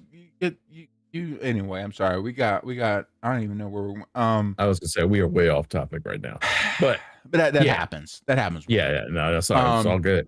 If it actually, we've been pretty well on track. We have. It's been very, very confusing. So let me say this about the whole Walt. The problem with the trade, it's hard to make a bad trade and a bad signing all in one loop, and I feel like that's what the Lakers did. They signed young. Yeah, I mean, he's young, so you heal quicker when you're younger. Young's normal center, like he's a very traditional center. Like he's not out shooting threes. Nope. So yeah, they signed him to a 4-year, $130 million contract. Yeah. With a 4th-year player option, 15% trade kicker. So they can't even get out of it. And this is the part that got me. They traded 2 unprotected picks, 2031 and 2033, along with pick swaps for 2028 and 2030. That's crazy. And so let me make this clear. I've been pushing his praises here for what it's worth, for what I can with him, to be able to establish the fact that he's still not worth what they paid for him. You know what they paid for? They paid for the peace of mind of Luka. Yeah, and he better be everything because first off, he's got turnstiles out there that are going to be sending everything his way. So, and again, that's why I'm like, you need to start Grimes and Mamu in there with them, because Grimes is going to be like your only chance at any kind of perimeter defense, and Mamu's a solid body in there to go in with Kessler to help out, but he's also a good stretch threat. He's 6'9", 240, good solid guy. He's a decent shooter. He's sitting there like at 52%. He's sitting there coming in at like, 40. He's had runs where he's had like almost 50% from the 3-point line. Not on a lot of volume, but you don't need him to be. If he can be consistent on the few times where you need him to be that 3-point shooter, but then again, stretch out to the long mid, he can do that offensively. Defensively, he's another body to help Kessler out. If he needs, and we talked about it before, if you need Kessler to do the pick and pop, he can do that. But all of this was ultimately to make Luka happy. Right. He wanted to keep Austin, and he wanted a solid center that he could work with. That was whatever reason, Luka wanted a center. Right. Now, maybe screw it. Let's get tinfoil hat. Ian's smiling because he knows I don't do this for him. No, it's not. Maybe let's say Luka is a secret member of a certain organization that runs 3 letters.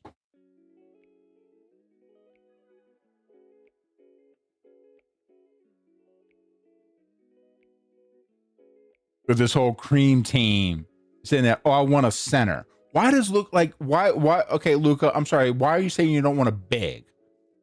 Why do you want a center? He specifically said a center. And then looking at the market and everything, and I'm sorry, again, like I said, this is coming from a white guy. You want to look at a name on a roster? Walker Kessler. Just like, I could say this. So like this is one situation where it's like something I could say that Ian can't say. Usually it's the other way around. The other way around. This is a situation where I could say and Ian can't. Oh, absolutely. But I'm like what? Like it ain't even his fault necessarily. Like, you see what I'm saying? But like Walker Kessler, dude, that looks like a name in a lineup after a lynching in Minecraft. It does. I had to put my mic on mute just because I knew you were going to come up with something crazy right there, and I just didn't know what it was. And so I was like, whatever he says, I just have to be on mute so I don't just start laughing into it. I'm saying what a lot of people are thinking. I mean, this is crazy. And now listen, first of all, Luka ain't even from this country. Yeah. I don't necessarily help things, but he's not even from this country. No. And this is not a thing. That's not what it is. This whole cream team thing is a big joke. It's funny. It's funny. Anybody that's actually thinking it. Also, from a basketball standpoint, if you don't start Quentin Grimes in there to help defend your perimeter, dude, you are. I'm pretty sure they're gonna start that dude from Tennessee. Dalton Connect. I think that's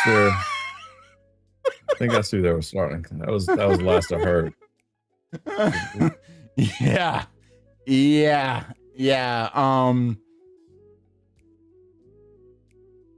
He's shooting pretty good but he was obviously low volume because the points aren't there. I mean, he's at least a good 3-point shooter. The problem is I would say between Quentin and, like I said, Jared Vanderbilt, really as far as kind of really those try are and like wing mix in defenders, too. some defenders in there. Like Sandro can be a good kind of mix in. Maybe Sandro just like they have here on the second line here. Maybe he's a better position in here on Kessler, but like you can't they as good of offense as they've added here, the math doesn't math to sacrifice the defense. Yeah, the defense, all you have to do, this is defensively, it's a very old school defense, as in you just filter everybody into the center to the big guy in the middle, and he just kind of blocks everything, clogs up the lane. Teams don't do that anymore because you move around. There's motion. There's so much motion. So you just get the big guy out of the middle. You put him in a pick and roll at 3-point line. Yeah. And as good as Kessler is, he's not him. It's no. I think you're not. Elijah Wan's not back there. Exactly. That's, or even Wemby on a good night isn't back there. Right. That's not who's back there. I will say another guy that goes under the radar as far as his signing, it's not going to help with their defense that much. He tries really hard on defense. He's just not a good defender. But another guy is Colin Sexton. That's what I was gonna. Yeah. Again, he's one of the. I talk about guys being scrappy. Yeah. Right. No, he's that. Because he's like young bull. I think they go with just be a gnat. Just be a problem. Mm-hmm. You see, and yeah, I agree. Colin can be that, but they're going to have him coming off the bench. Oh yeah, fine. But like, so, and it's where he should be. Sure, but like, yeah, they really need some. They need some 3-and-D. They need some depth at the 3. They need some kind of. They just need something to bolster the perimeter defense first and foremost. And the fact that they lost Marcus Smart, to Houston, because you want to talk about someone who could come in and help with that type of thing. Could have been an improvement. That's what he does. Like that's his thing. Like, and no, that like Houston, like actually I haven't heard a lot about Houston other than they were just trying to get healthy. That was their biggest thing. Last year they lost their point guard. Again, they're another team that at least they have some depth. Yeah, I heard about Marcus, I heard about Bogdan. Yeah, they're trying to figure this out.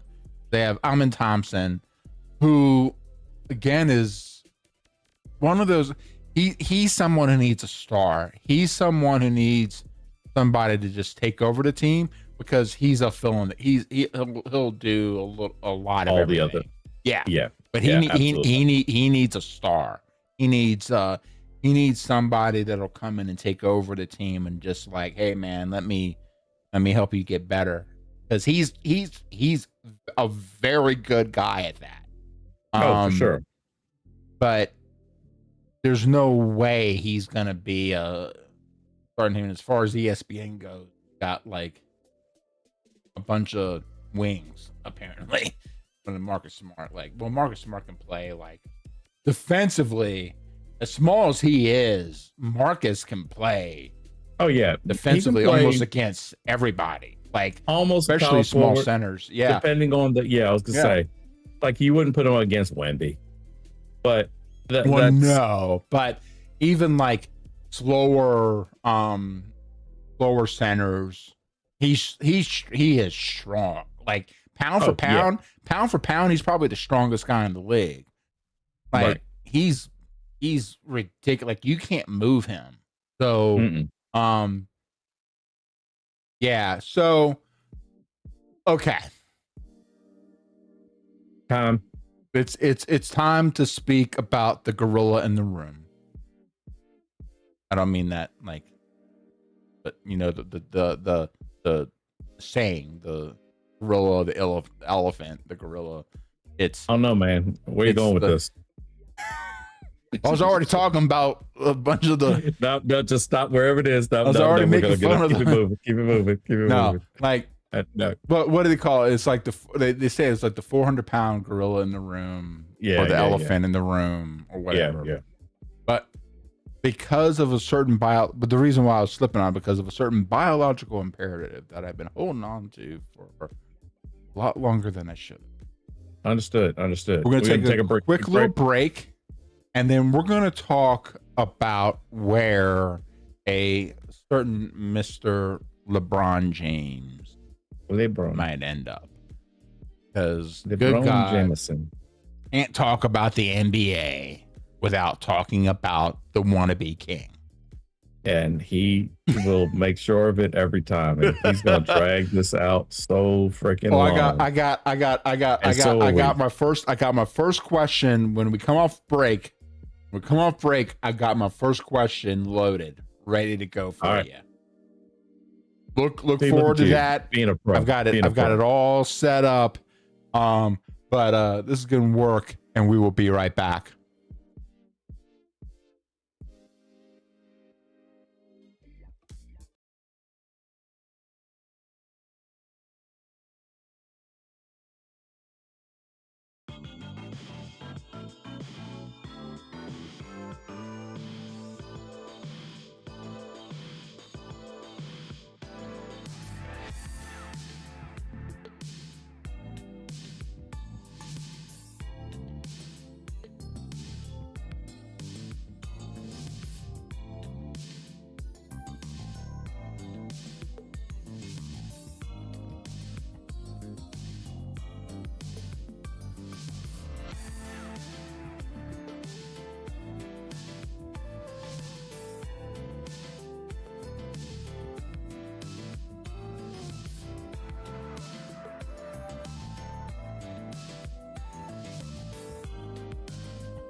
ain't spoken in a minute, relationships get molded.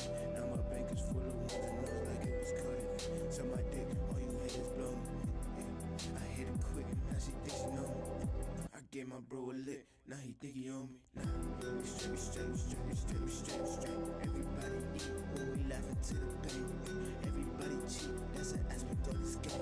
There ain't nobody me, nigga, we are not the same. If you really about this shit, then you gon' have to show me. I be boning off the beach, shout out my nigga Kobe. Aiming for the top, sometimes it's hard to see below me. I ain't new to this, versus ludicrous, but that ain't why your shawty know me. I be putting hella work and ain't no one can touch me. Eat a Snickers bills cause you're not you when you're hungry. Jump around, they just keep trying to keep a nigga jumping. Keep a nigga crumble. We gon' run it up, that's what's up. Fuck this rap shit, can't do too much. Can't do too much, can't do too much. Can't do too much, can't do too much. Fuck this rap shit, too much, can't do too much. Can't do too much, fuck this rap shit, too much, can't do too much. Can't do too much, can't do too much. Can't do too much, can't do too much, can't do too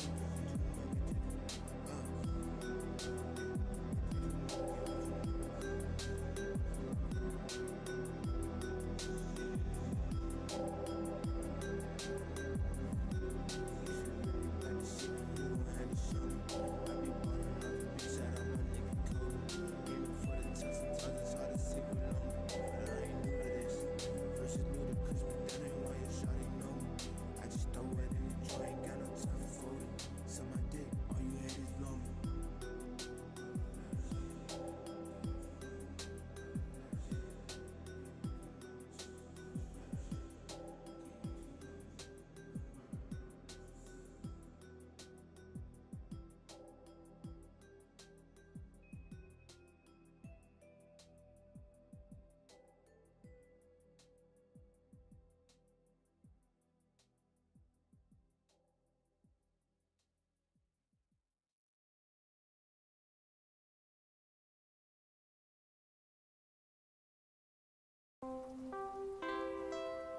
Welcome back to Getting Worked.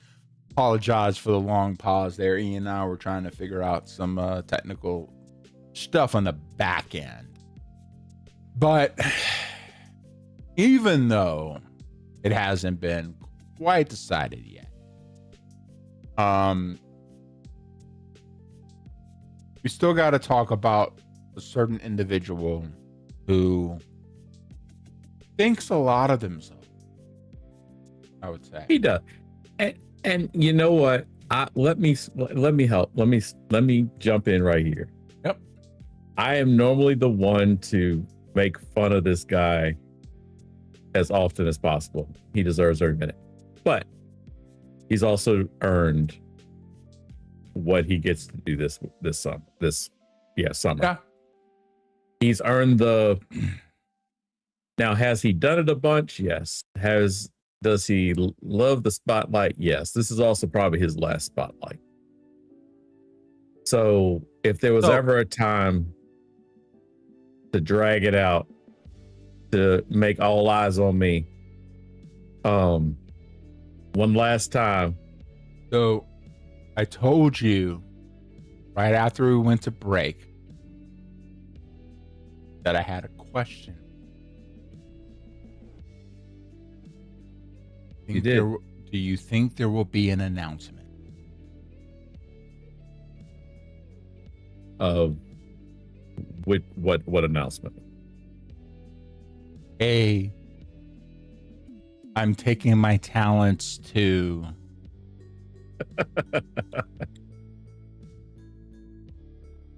I hope he doesn't. I take my talents too. That would be hokey as hell. well, not quite those words, but you talked about his last chance.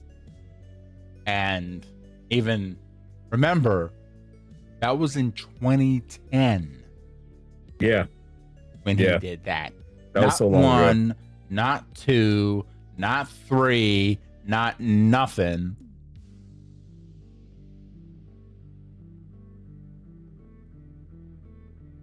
Yep. So one Mr. LBJ, LeBronius Thaddeus Jameson. That's awesome. It's so funny because we're just talking about like D&D and some other stuff. Like that's such a great, like that would be an awesome like NPC name. That would be like a side character that thinks way too much of themselves and like how they pronounce themselves, and it's not even their real name, but it's really how their they. Okay. All right. So let's talk about LeBron James. So Yeah. basically, what I find kind of funny is the back and forth around LeBron not playing for the Lakers. You have the social media announcement from LeBron basically saying that the Lakers can move on without him. But then you have the Lakers camp, as they will, if you will, talking about how like effectively it was just really trying to make, open up space and,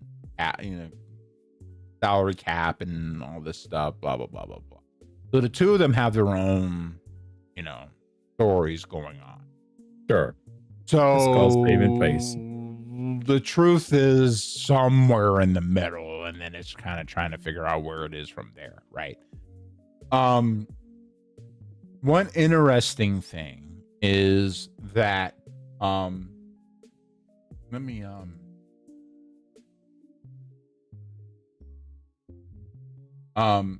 Rich Paul went on with is it Max Kellerman. Kellerman. Yeah. So Rich Paul is the agent of LeBron James, in case Rich everybody doesn't know Paul is LeBron James' agent, and he that. Long time agent. Oh, very long time. Yeah. And agents for a lot of other people too, but his obviously his bread and butter is LeBron James. He had a conversation with Max Kellerman where basically, and I'll show it up over here, small side, and we'll expand from here. But basically, the idea is this is a screenshot from that interview.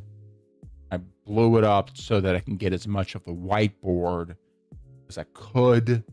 This is a conversation that he had with Max around LeBron's future in the NBA, what he's thinking about, what he's considering, who he is looking to potentially play for. Okay, so let's blow this up a little bit more. We have LeBron here in the middle, right? And then, interestingly enough, it's less about the individual teams. It's 4-man lineups that he would like to play with. So, starting at the top left here, we're talking about Philly. They have Maxey, and I don't know why the star is there, but you have Edgecombe, you have Brown, and Embiid. Why the star is there, my guess is maybe would James play more of a point forward and Maxey would play off ball, maybe? I would read the star as this is where he's leaning. Well, it's first off, I think we got to start off with what we talked about off stream. Yeah. Remember who wrote this board? He is Rich an Paul. agent. Yes. He is an agent. What is the number one job of an agent? To sell his client, to get people talking about his client, etc., etc. Nothing on this screen that is written was accidentally written. Oh no! By any stretch of the imagination. No. Rich Paul didn't Okay. put this up in front of Kellerman, in front of his entire audience. He may have just drawn it up there, but my man had decided what he was going to put up there many hours, days before he went on that show. So make no mistake, there's nothing on this. It may have looked like he was just drawing it up there. There's nothing that's up there that is up there by accident. That asterisk is to make all those other teams go, well, why is there an asterisk? I should have an asterisk. We'll get into the only reason why I bring it down, the only reason the only reason why I bring it up, and I'm just bringing it up at face value, is you could be 100% right. The only reason why I bring it up is because it just happens to be right next to Maxey's. Sure, that's it. It's just more kind of just calling it literally as it stands. Now, granted, you could be right. And there has been a lot of talk around Philly being a strong target for LeBron right now, given how they're brought up, especially since they just got Brown. I think that he sees that he could come in with a good 2-man duo with them and make some shit happen. And then if Edgecombe is everything you're telling me he is, we know who Maxey is. Right. We know what Embiid can do in the right circumstances. Sure. When healthy. I mean, those 5 or 10 minutes a year that he is. So here's what the way, if I'm breaking this down, I'm gonna probably do the, hyper psychoanalyze here for a second. Sure. This is how I see it. Jumped out at me when I first saw it. I think that his top 2 choices are at the top. And his bottom 3, not bottom 3 choices, but outside the guys that aren't teams that will not get him are the bottom 3. So the Mitchell, Wiggins, Giannis, Bam, Ant, Melo, McDaniel, Gobert, Murray, Johnson, Gordon, and Joker. So you're They're saying not- it's more of a top bottom than an It's a inside top bottom. outside? I say it's a top bottom. Okay. I'm not mad at that. I'm Yeah, not I mad see it at as that a very actually. much top bottom. Because that's an interesting take. And you know what? And do you see who is at the top left? See, Very top so and again, I think maybe it isn't inside out. Maybe it's more again. So this is Rich Paul. So maybe the inside of it is him thinking of it from more of from just a business dealing perspective. He might be able to make work. And again, and I brought this up with you earlier, but one of the things that Rich talked about was LeBron right now, given all of his money that he's already made and all the money that he can still make, he's not totally opposed to taking a veteran minimum. Of course. Right? Because he doesn't need the money for the ring chase. Right. So maybe what this is maybe a bit of that inside piece. It might be more of a quadrant kind of a situation. You know what I'm Fair saying? enough. It might be more of that inside piece where he feels like if he can get in with these teams, he can win a championship. But then, like you said, it's more of the from again, this is Rich Paul's view, not necessarily an entirely LeBron's view. Obviously, that textures what Rich Paul's thinking about, but you know, it could be something where he's thinking about because okay, so obviously, if they were really trying to talk about, you know, putting in, and the reason why I bring that up is because they listed individual players. Yeah. Here on the inside, it's lineups that LeBron could play with here. Sure. Now, you might be right where the top two are the maybe the top two choices, and then the other three are the bottom three, because you still have Steph and Draymond up at the very top left, outside of the matchups.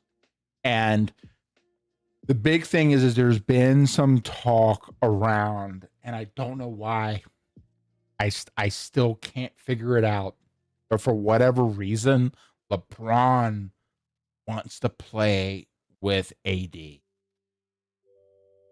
Oh, that the reason is simple. AD and him share the agent. Sure.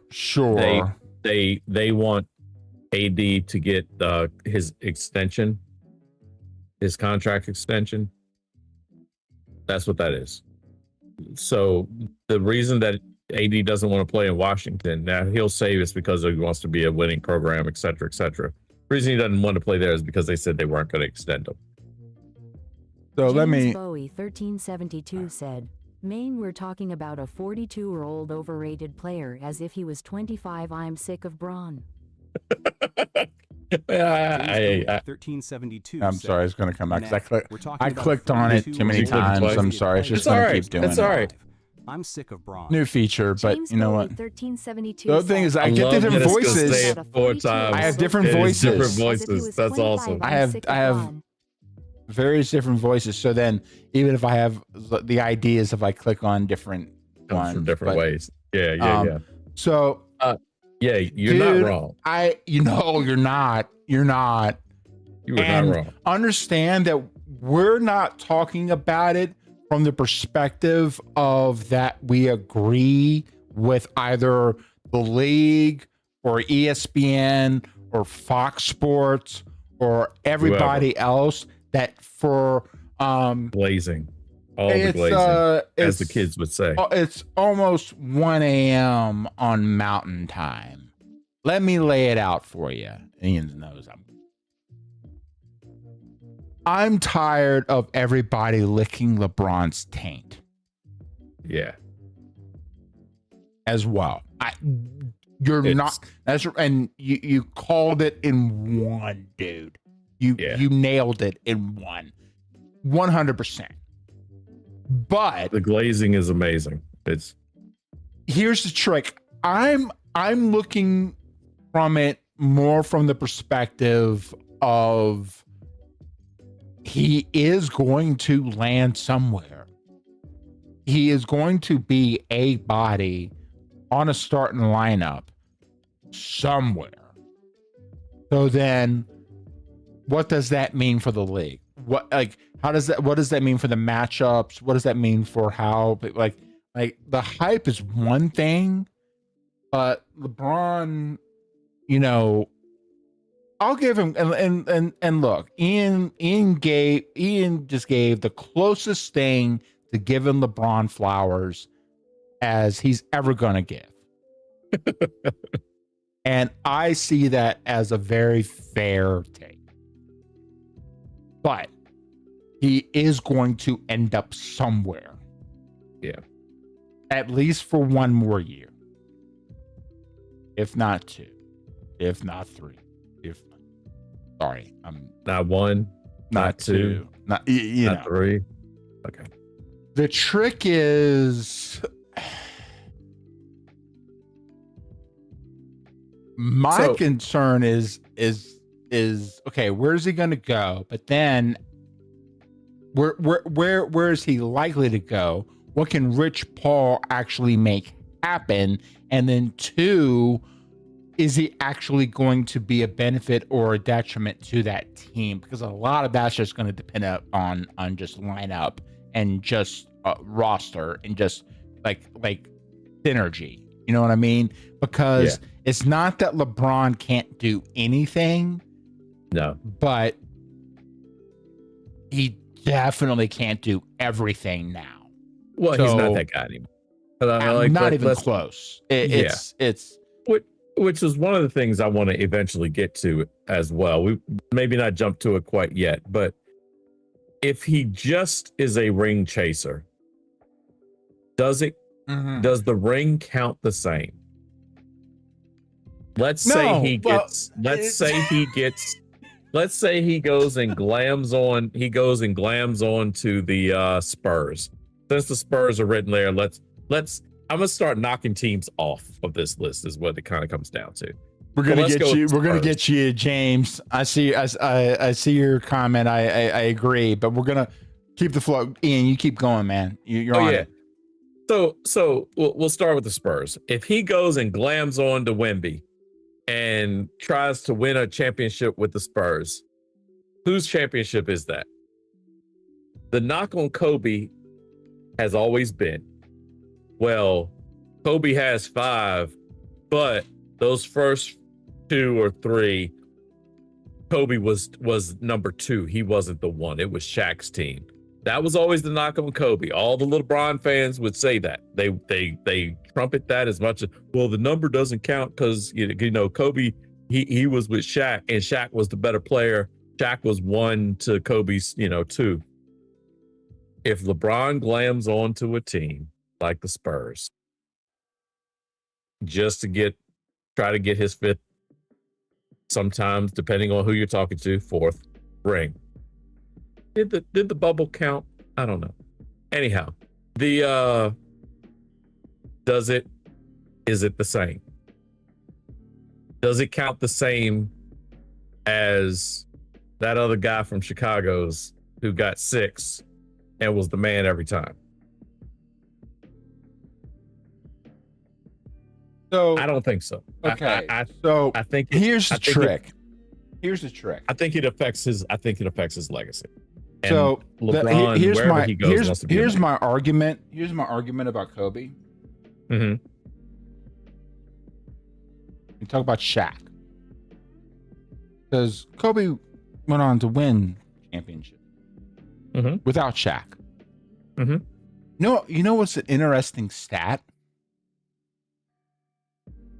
Kobe never won a championship without Derek Fisher. Well, that's because Derek Fisher was really the one that was carrying that team. Well, I mean, of course, Big Shot All of- Bob and Derek Fisher. but even Big Shot Bob, but all the five of because Derek left and then came back. Yeah, he did. He did.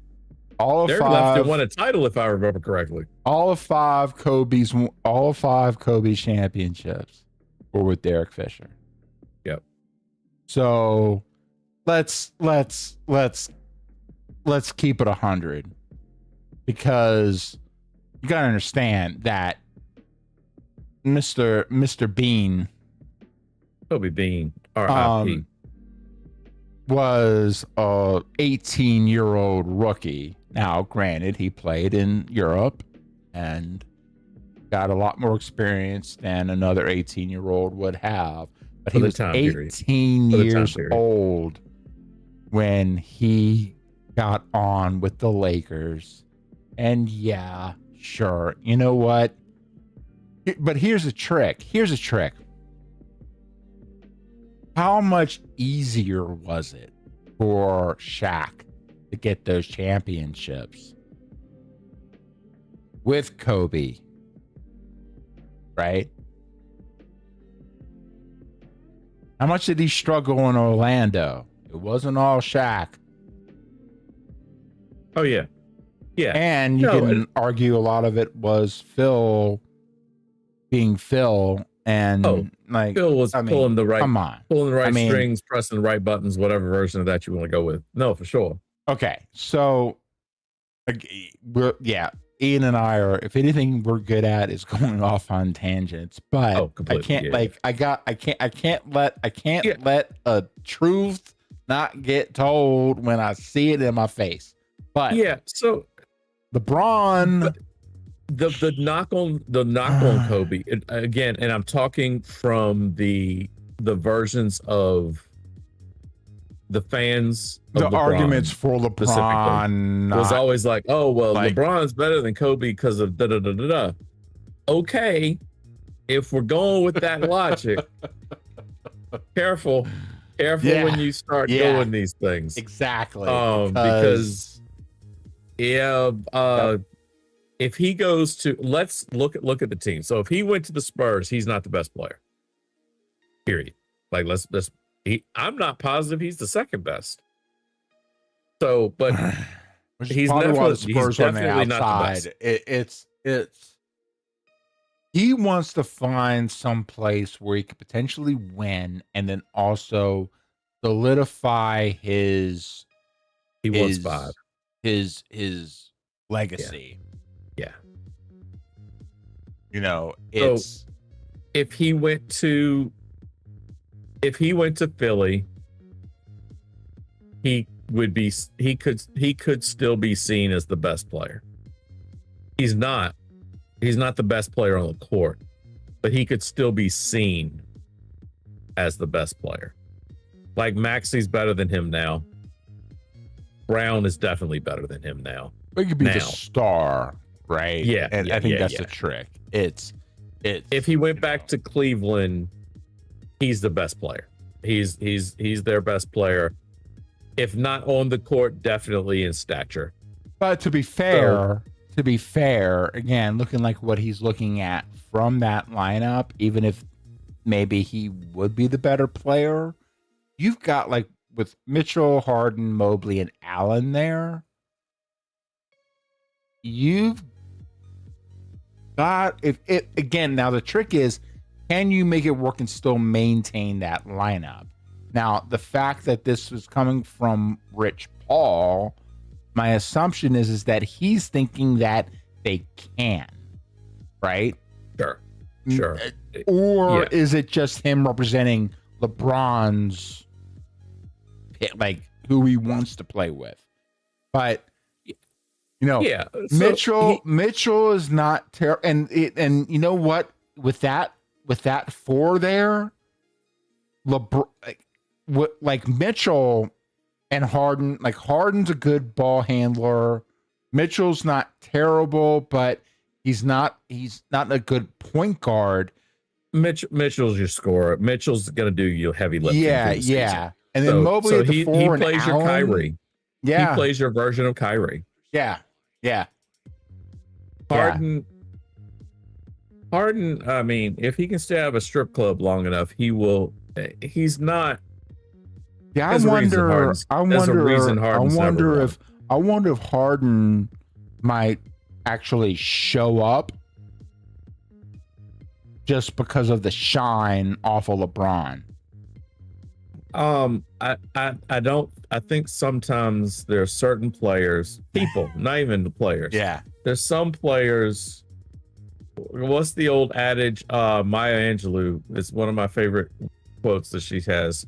When someone tells you who they are, believe them the first time. Yeah, it's but we know who James Harden is. Well, we know who he is on the floor in general, but given where if he they is, won a championship, it would be despite James Harden. Well, maybe. No, but again, like here's a trick. He's a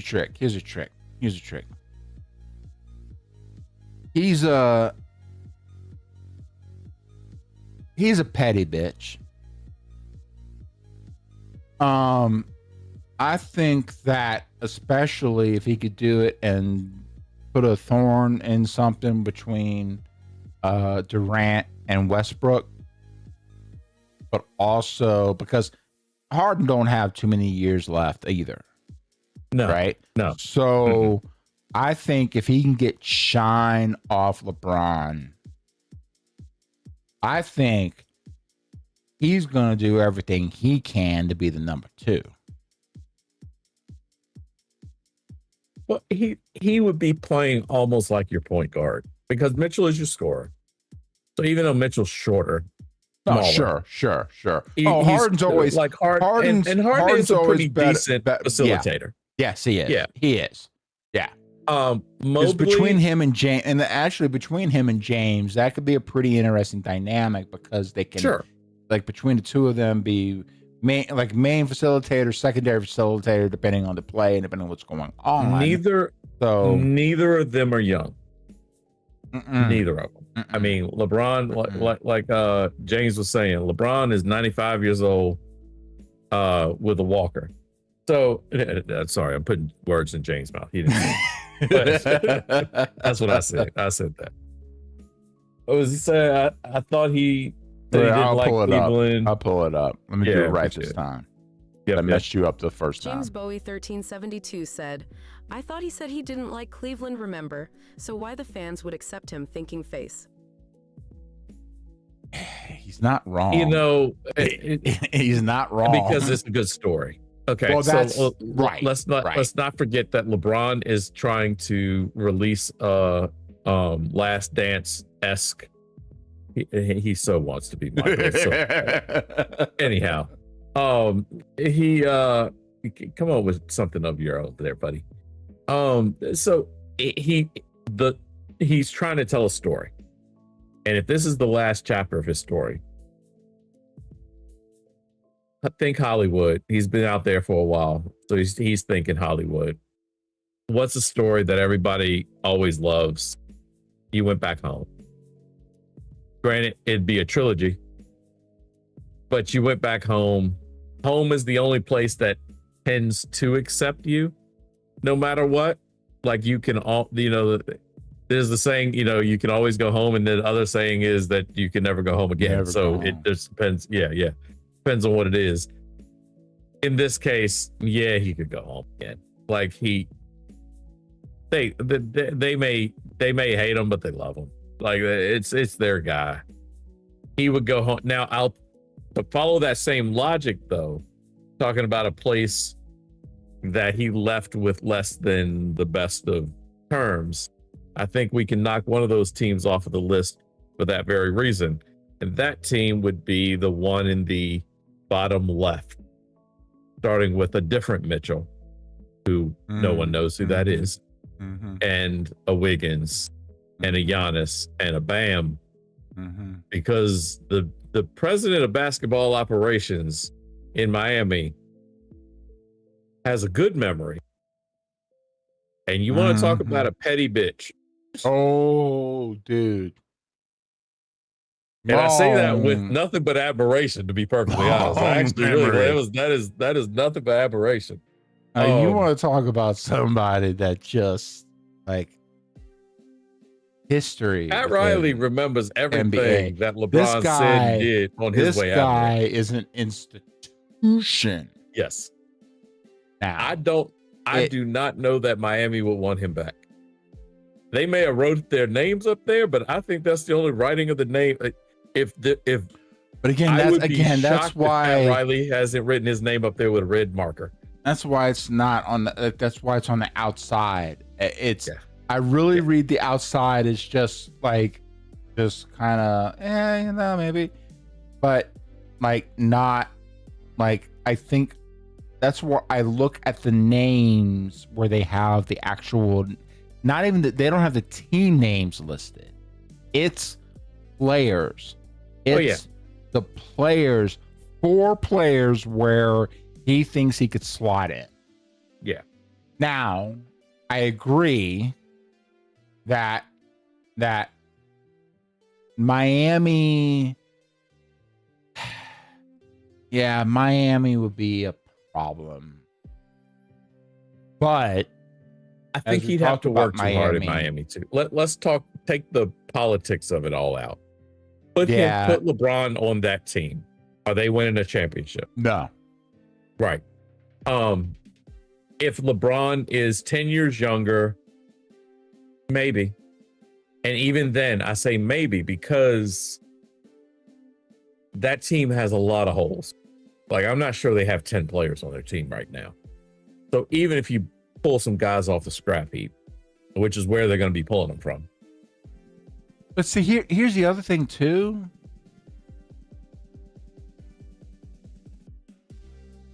I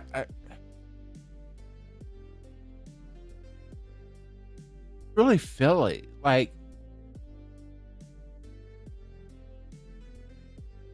kind of more of kind of just that kind of filling, kind of like slotting him into 4 and be kind of a secondary facilitator, kind of gap filler type of thing on paper. But as far as team dynamic goes, dude needs to go fishing with Ben Simmons. I'm sorry, but as far as I can't slot him anywhere and feel like he's going to be as far as the morale of the team, the only one I could possibly see is maybe Cleveland, but Cleveland would love him. They would love him. But now if it were, go ahead. I was going to say, I sure as hell don't want to see him in Minnesota for the very a lot of the stuff that we're talking about. So I'll counterpoint more so because it would put Io off the floor than I would if it were just me putting him in the place that I think would be the best. He'd have his best title shot. Maybe replacing McDaniel and keeping Io. No, you bring Io off the bench. Absolutely. Oh, okay. No, you put in LeBron. Again, looking for you've got your star. You got your star. Ant-Man's gonna do his thing. You've got a clear. We're already talking about and LeBron can't play the defense. Io can. Right. No. That's fine. That's okay. All LeBron needs to do is shade people toward Gobert. So that's he doesn't have to play the defense. Melo, he's good at LaMelo's that. there. He's the ball handler. He's the one that can do all the fancy stuff, the running up and down during the regular season. You don't need LeBron for the regular season. You need him in the playoffs. LeBron's your stabilizing factor. You're a guy that goes, guys, I know how to do this. LaMelo, stop dribbling behind your back and closing your eyes. Stop doing that. Just dribble up the court, man. We need serious. Coach on the floor. And then kinda. you're bringing Io as a super six man, which is where Io always has been. Yeah. But Io's a super six man then. Yeah, he is. No, that's fair. That's fair. Now, the downside of that for LeBron is he's still out west and he's still not making the finals. No. He's still going to have to go through Wemby and he's still going to have to go through OKC. And he ain't beating either of them. And so for that reason, I think he goes out. It goes to the going east. Yeah. Because I mean, as kind of aging, which is why I say again, Denver it's really is there's still a problem. Yeah. We still have to see what we still have to see. Not that they're going to necessarily be like going like very far, but we still have to see what kind of turmoil Portland's going to cause with Ja and Lillard together. Again, it's going to be kind of that like trying to like vote for a third party kind of situation. It's not. You see what I mean? Throw your vote away. It's not that they're gonna. It's not that, let's say, like someone like Portland's gonna like necessarily get it. Even they may not even get to the playoffs, but they might cause enough losses where like certain teams were then. It's like you need those wins to get in, but you didn't get them because Portland had a good night. You see what I mean? It's like and I mean, and the freaking cream team and the Lakers, you never know. Like they're going to be one of those teams that are probably going to again. I can say it. I'm going to take my words that I can say when I can say it. I like the credit and scores. not be racist. I can say cream team all day, but like they're like. I'm having flashbacks. I see them. I see them as a team that's going to take. They're not going to get there. They're not going to get it done, but they're going to take wins from people. The West is wild right now. Yeah. Well, the East isn't getting easier. It used to be the East was the joke division or a conference, but I mean, the East isn't exactly a cakewalk now. Are we dealing with a bit more of kind of a it's crazy because there's a bit of a weird balance going on both sides, but it's clunky. None of this, I think the biggest thing about these moves and all this stuff is not the fact that there's been so many moves. Nothing seems to fit. Like nothing here just looks at me and like again, like I would say like again, I think Minnesota could be nasty, but like nothing here just looks at me and it's like. So let's knock some teams off. I mean, like again, like New York, I think is gonna be like obvious stuff. I think Spurs in New York. Let's knock them off because they're knock the Knicks out. I think if he went to the Knicks, his legacy is heavily tarnished because they just won the championship. Well, this is why he said he wouldn't go there. Yeah. So let's just knock them off. Who's the one that's written right above the Knicks? I can't understand. Who is that? I have no idea. Okay. All right. I was like, who's that? Yeah. All right. Spurs. I would not. If I were the Spurs, I wouldn't want to bring him in. No. I wouldn't. I don't. I mean, you can write it up there as a, coming from the LeBron side, I could understand it. I'm not sure if I'm the Spurs. Why would I do that? I might mess up something that could be good for 10 years, 10 or 15 years for one.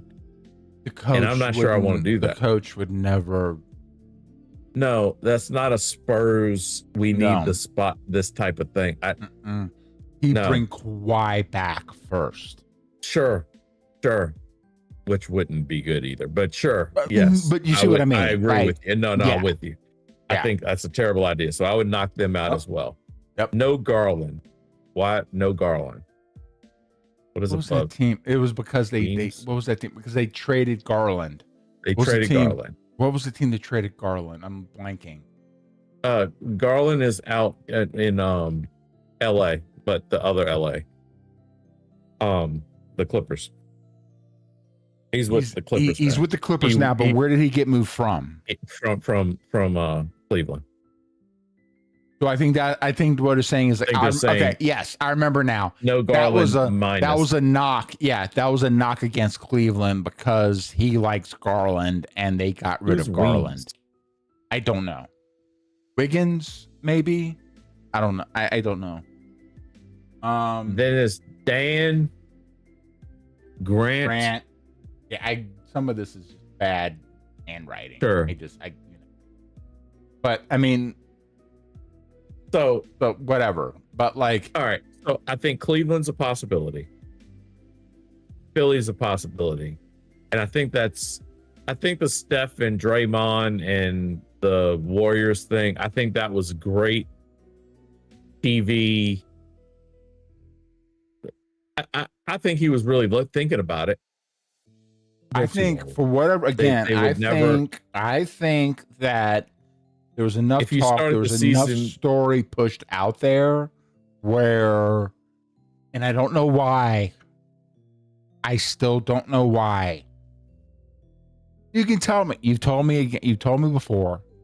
And here's the trick. You gave me a reason why he would want to go and play with Anthony Davis again. I have forgotten why you told me he wanted to play with Anthony Davis again. They're the same. They're the And same. it's So they have the Not same. because no, here's the thing. It's a mental block. And I don't think I'm wrong for it. No. There is a I always thought it mental was stupid. block in my head around why LeBron has this just, and again, we're getting to late hours.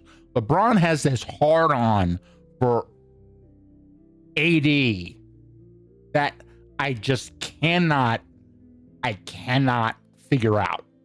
And this is the reason why. Again, you're gonna give me a reason, Yeah. and I'm gonna forget I it don't- 5 minutes I don't- later.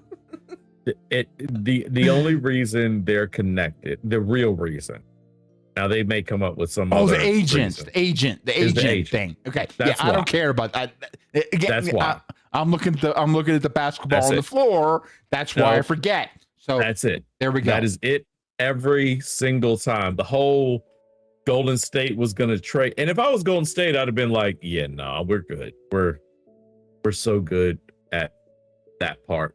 So no, the Golden State would have had to bring in LeBron.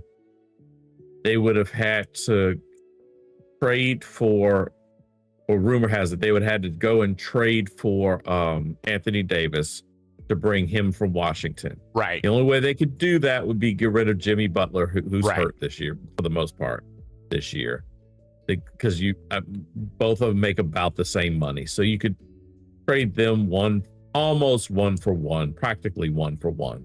But and that would Washington work out. actually made a decent decision for the first time Yes. in their career, and Yeah, said to Washington. stuff Well, they have it. a bunch of new. They have a bunch of new front office too.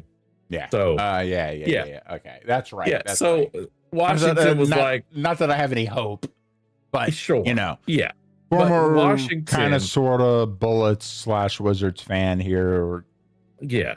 guys. I talked my Not- son out of being that. I told him he shouldn't do that. to that himself. was probably the best advice you ever gave Yeah. that young He man. was he was doing his, he was trying to come up with a team to follow, and he was like, I think I'm gonna be a Wizards fan. I was like, why would you do that? Ian knows my story, my history. I am ridiculously crazy because I actually Ian's in Virginia. I'm all the way out in bumfuck Idaho.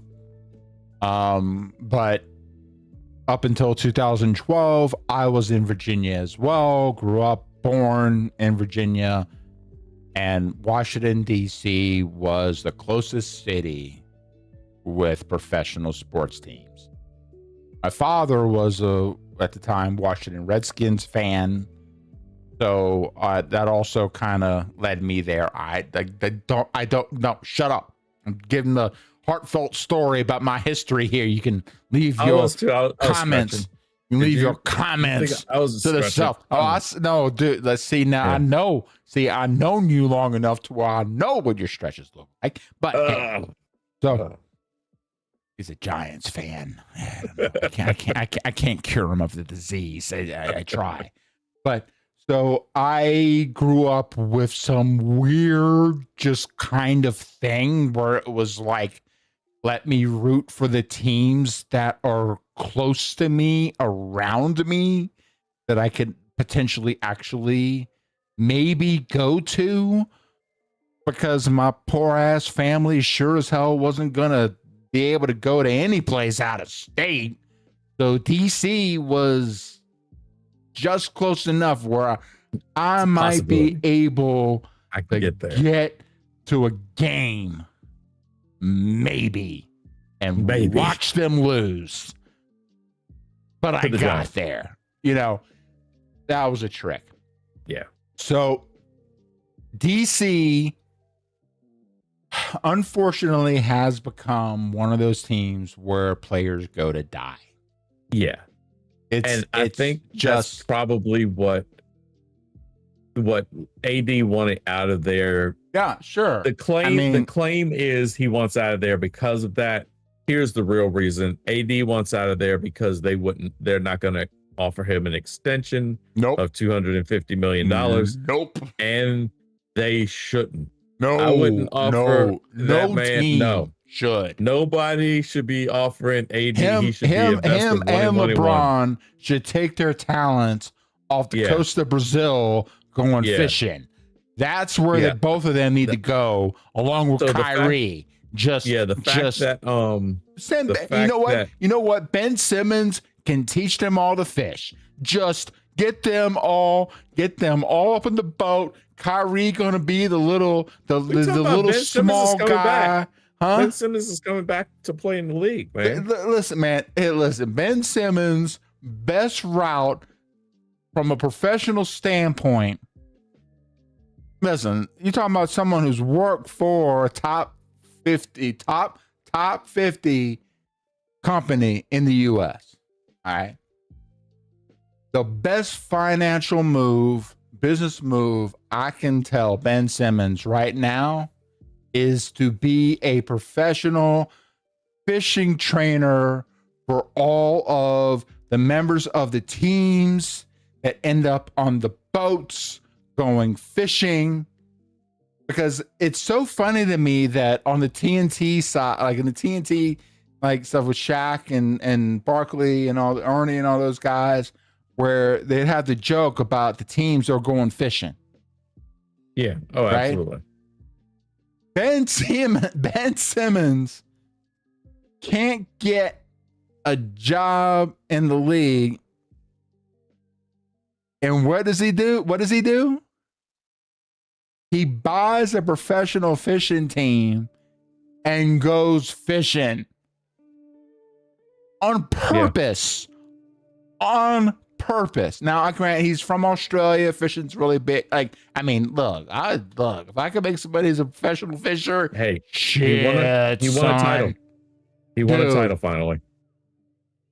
Well, it's sarcasm. Yeah. Well, he did as a fishing champion that in a league that he bought. Yeah. No, I'm sorry. No, he did buy. He bought a team. He bought a team. He didn't buy the league. He bought the team. He bought the league and then went. But like, it's so funny to me about all like the jokes around the fishing and all that, and then him coming around and then making that his life choice. Simmons just needs to take again. He needs to take these fools and just basically say, "Hey, listen. It's nice out there on that water, son. peaceful. Yeah. Go out there. We got some beers. Hey, we're all rich. Whatever the fuck you want is in that cooler. Yep. We're all rich. Whatever you want down in that cabin's likely down in that cabin. So Yeah. why you gotta worry about all that? Why you gotta go out and work yourself like that? Why don't you? I think Ben Simmons should be hired as an ambassador to talk to some of these people and just talk to them about how good retirement could be. Gotta save your money, kids. Save your money. But also, I mean, so you can retire. Save your money so you can retire. I'm talking about like these, like the Bronze and Hardens, that they don't have to, like, they're good. They're good, right?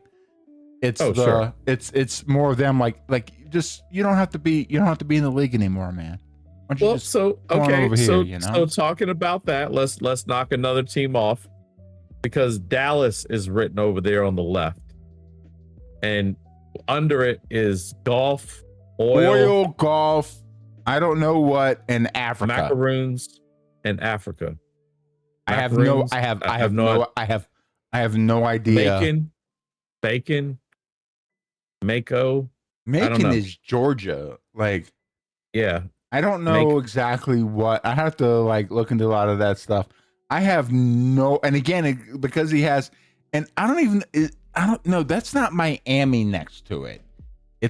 I think it's some combination of some kind of business relationship in Dallas and the Middle East, like Saudi Arabia or something like that. that makes sense. Yeah, I'm not sure. And maybe they're saying is like, maybe there was like business opportunities that Absolutely. That's what I was getting to. That's the only thing that makes sense. He's not to going me. to Dallas to try to win a title. No. He already went to LA to kind of expose himself more, even though what movies has LeBron been in? What movies has he been like producing on or made money off Space Jam. of? Huh? You got something else that he's something else he copied from Michael. Space Jam. Okay, I'm sorry, but like Space Jam? Like Space Jam 2.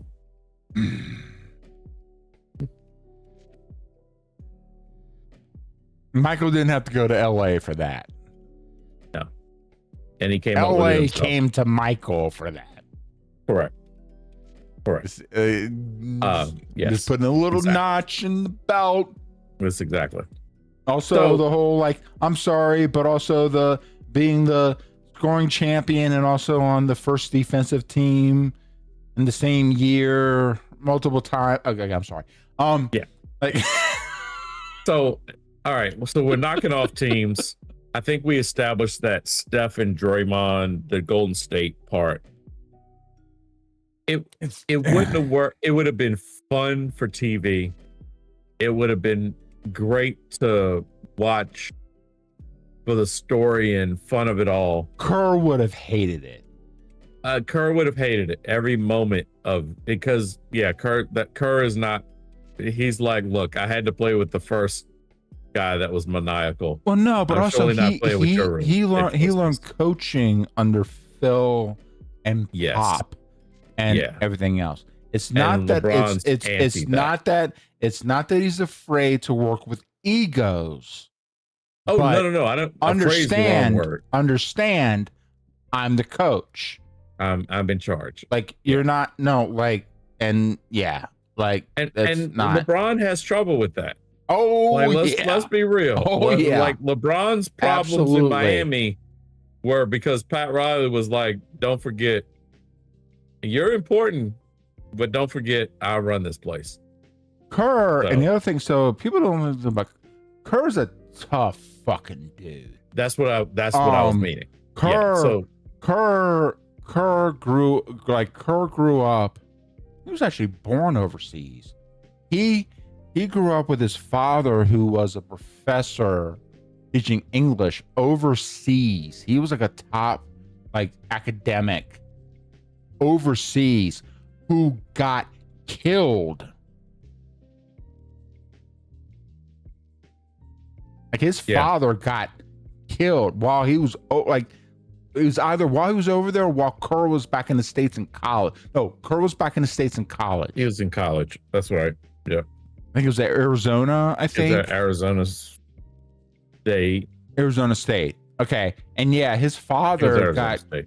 like killed because of what he was teaching. Like basically it was one of those kind of more oppressive kind of things. And like, Oh, sure. and Yeah. and so like Kerr like dealt with that and then still Yeah. played through Kerr's not- college and then got himself into the NBA and everything. Like Kerr's not some chump. Like Kerr dealt with some shit, you know. And then play with the Bulls, all that pressure and everything else, and executed. And then went in with the Spurs and then got pulled up under Pop's wing. And Pop's not some like Pop's a tough. It's like going into wrestling and go up into the Hart family dungeon. Like it's Oh yeah.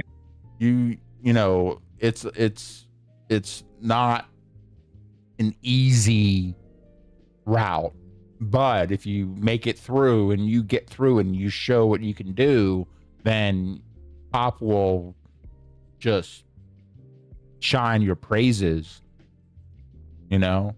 For sure. And Kerr's that guy, so no, Kerr's not gonna put up with LeBron shit. Yeah. Not even close. So knock off Steph, Draymond, Golden State, Dallas. So we didn't talk about Brad and Tatum. So Brad Stevens, I think he's president basketball operations, if I got that title right. and there's some I know there's some connection with Stevens and Rich Paul. Sure. But I think Tatum might be his client as well. I wouldn't be. Yeah. So he's not going to Boston. No. I don't know how to say that otherwise. Just no. So I already knocked out Miami. I knocked out Minnesota. He wants to be in the East. Like that, him being out West is a bad idea. It would be an interesting one. I think it would be an interesting one for him to play in Denver. Denver's not a big enough market. We're just factually speaking here. If he's going to go to a quote quote smaller market, he'll end up in Cleveland. Cleveland is the smaller market. So, and that's only because of his ties there. So He would love to play in the city of, the greatest city on earth, New York, but he won't. He's not going there. no. Well, also, like he just left LA. I think that I think like yeah, I think if he's going to go someplace, he's probably going to try and figure out a little less pressure, a little less whatever. Yeah. That's not New York. So here, okay. So I'm going to make my final statement. Yeah, I was gonna say around LeBron right now, and it's this. You are a sad, strange little man, and you have my pity. That's it. That's all I gotta say. That's all I gotta say about LeBron. Well Figure said. out just figure out your assets. Figure out your future financial opportunities. Yeah. And just go fishing off the coast of Brazil, man. Yeah. Like, dude. As James was pointing out, we're all tired. We just don't care, man. You've earned it. He has earned it. That was me throwing the flowers earlier. I will say it again. He has earned it. But now we need to take your talents into retirement. Here's a trick. I think here's a trick. And I think not that this is what's going to happen. But I think what LeBron, and here's the trick. we're thinking about this from like what we're hearing from the different teams and everything like that. We're thinking about this from more of a reality standpoint. Mm-hmm. LeBron's way too rich to think about things from a reality standpoint. His reality is very different, right? I mean, that's So, yeah. but he's listening to these arguments. He came into this league guaranteed. He thought he was going to come in and blow away Jordan's championships runs. That's why he's been hanging around so long. He's trying. Yeah. It's the only reason. That is But it. now he's sitting here at the edge of his end with 4. 1 below Kobe, who is truly not even, I mean, I'm sorry, it's not even arguable. The heir apparent to Michael Jordan is Kobe Bryant. Sure. And if you don't fucking get it, then I don't know what to tell you. But Kobe has 5. You know the other person who has 5 championships? Duncan? No. Well, the man Yes, that but no. the man I'm well, not it's more the person. The Yeah. man that LeBron was compared to first when he got into the league. Yeah. One Magic. Mr. Magic Johnson. Which is who he always was. Like LeBron at his core isn't Michael. He never has been. That's why he had to glam on with He should have Dwayne Wade. always tried Wade to was be closer. Magic, and that He was was always his Magic. that was his probably biggest detriment The to his knock whole on- career. Yeah. Was not to try and be or to try and beat Jordan. Yeah. If he wanted to beat Jordan, he needed to be more Magic. Yeah. People used to knock him early in his career for making the correct basketball play, Mm-hmm. which was to Mhm. pass. And they're like, Mhm. "Oh, you're the star. You're supposed to shoot it all the time." Mm. No, Magic didn't shoot it all the time. Nope. But Magic set up his teammate. He did Yep. the smart basketball decision. So yes, LeBron has always been that guy. He doesn't have the mindset to be Michael or Kobe. He never has. He just Well, and this again, is not him. you know what's so Now, he's sad probably a about better it? human being. You know what? but- You know what's so sad about it? Is he had a blueprint. Magic always went against Bird. Right. Jordan and Kobe were working off the Bird blueprint. I'm sorry. They're killers. Yeah. Bird would literally, Bird would tell you exactly where he was going to go to score. Yeah. And right before he shot the shot, insult your mother when he took it. Oh yeah. Yeah. Like, absolutely. just like that dude. Yeah. It's a totally different Just a mindset. killer. Yeah. Just Yeah. a effing killer. And LeBron never was that. Never. He's And he never didn't been. have to be. No. But And that's okay. couldn't That's- figure out. Great. He tried to figure out how to do it. But now, granted, Magic had the benefit of getting into LA and then having Riley and having And that having Kareem team. there and having work. Yeah. just so okay. Like no fair one wins a title enough. by themselves. Like So, but yeah. But it's like if he stopped to try, if also here's a trick. Here's the other trick. For all their differences on the court, both look at Magic, you look at Larry, you look at Michael, and you look at Kobe. Like, even Magic, comparatively, they like on the floor, it like nothing else mattered. Nothing else mattered. Sure. And LeBron tried to get into the mix outside of basketball way too quick. Way too quick. He let himself get caught up in so many different things because when he came in the league at 18, everything was available to him. Oh, sure. And that's not a good spot to be in. Both Bird, Magic, and Jordan came in out of college. Kobe came in at 18, but he had the benefit of playing in the Euro leagues younger. So he had a bit more he had professional experience behind him. Mm-hmm. Which, even in the Euro, but you learn to play. You're playing as a professional basketball player. Like you have kind of that. So LeBron, who was getting touted as a freaking before he even really got established in high school. Oh yeah. It's dude just never really had a chance from that perspective.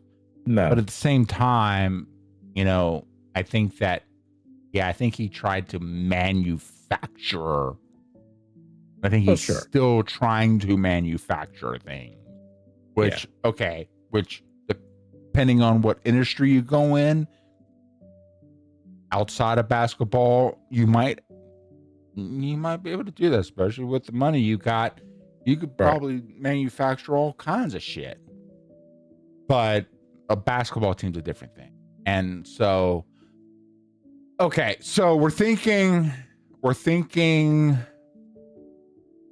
there's talk around. I was gonna say, 76ers. What's your final call? Let's wrap up. Yeah, there's talks around the 76ers right now. I don't think that's going to be a good spot for him. Ultimately, you know what? Send it home. Send it home. Send it to Cleveland. I think Cleveland's his final destination. I think he wants to drag it out. He wants all the hype. He wants all the shine, all the attention, and he's going to end up in Cleveland. That's yeah. So I say he ends up in Cleveland. So I'll ask the same question I started right after the break. Does LeBron do an announcement?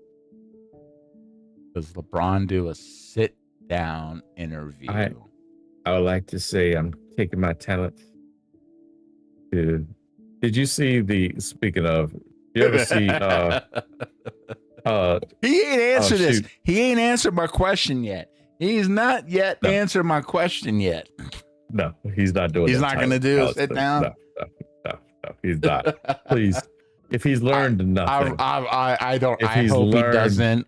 If he does, it's going to be a absolute joke. But no, maybe he does it as a. You know what? You know what'd be so funny? I'm going to tell you what it's going to be. Okay. I've got an idea, but you tell me. He is going to send a memo, a 1-page fax, and I say fax for a reason. And it's going to be he's going to end up in Cleveland, and he's going to write on it, "I'm back." That's going to be so that he can steal yet something else from what Jordan did. So that will be Jordan when he came back. Just in case you don't know what I'm talking about, Jordan when he came back from retirement. When he was in Chicago, that would be inside he baseball. He sent a fax, and that's all he said was, "I'm back." Those two words. That's it. So that's what LeBron's gonna do. He's gonna send a tweet, because that's our version of faxes now. And it's gonna say, "I'm back," and that's it. That's all he's gonna say, because he's not an original. He's not an original by any stretch. So anyhow, so spinning off that, my idea was that he just ends up in Cleveland, just through the normal channels, the normal press. Just it's LeBron is going to be in Cleveland, right? You know what? I would think it'd be great, and I would actually kind of respect, in a way. LeBron hosts Saturday Night Live, and as a sketch,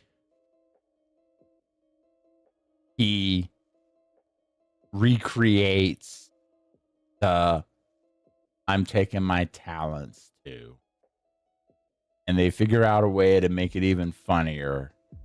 But then it's like it's kind of well, I have these different teams. There's so much great things with San Antonio. There's so many things, blah blah blah blah blah. And then he has someone come in like on the side and like come like say he's like, yeah, what really, like, yeah, okay, I have decided to take my talents to Cleveland. And it's kind of that, it's like that, like, no, you're going,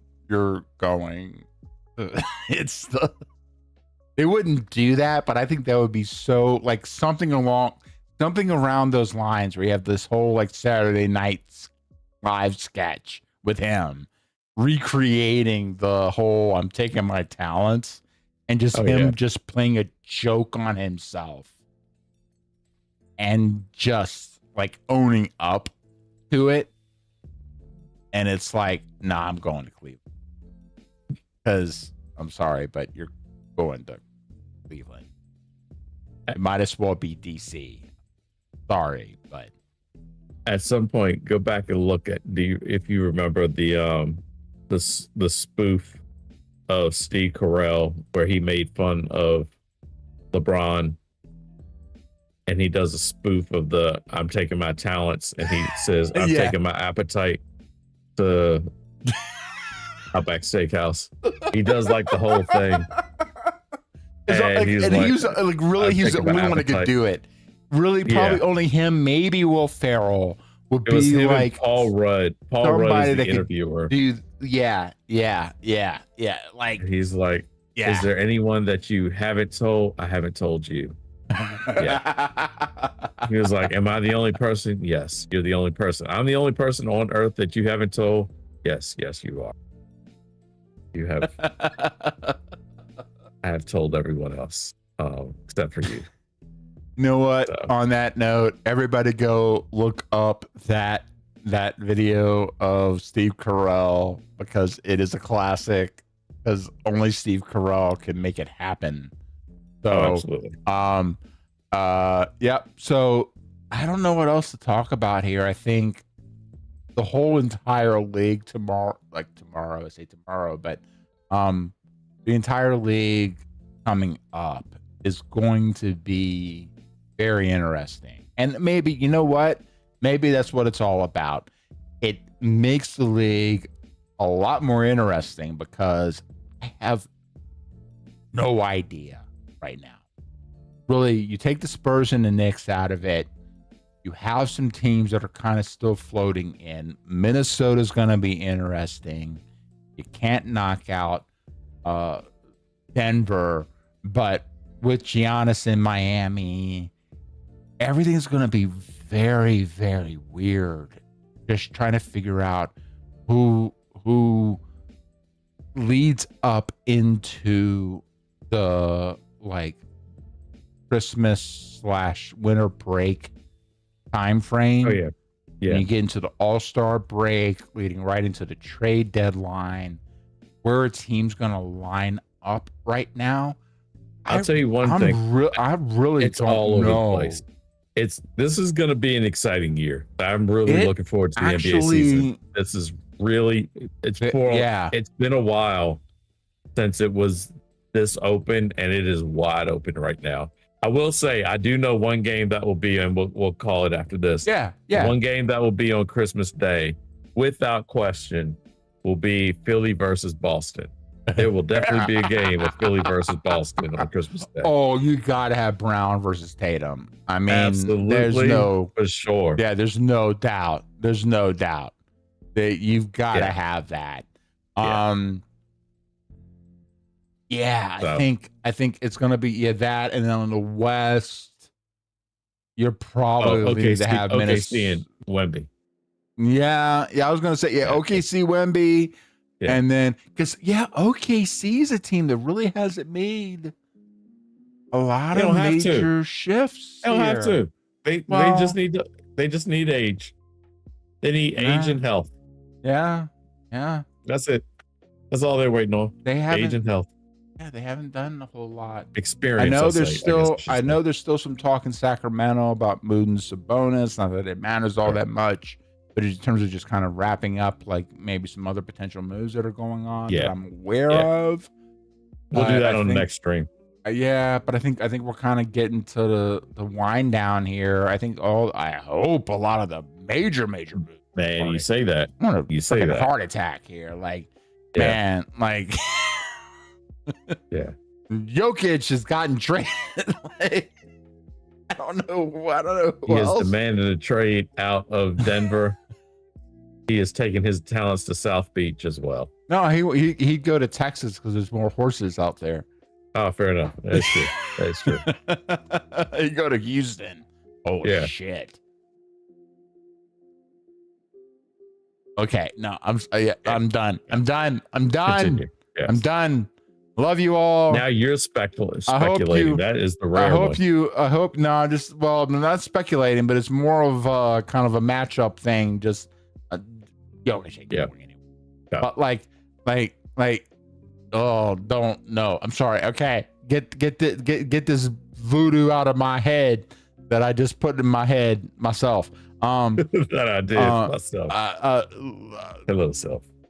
I love you all. I hope you've enjoyed this crazy random stream trying to get some semblance of sense about this off season, which is still crazy, especially as we're looking at this madness. Actually, no, I'm gonna take this off I'm gonna get that evil off our screen, because ultimately I think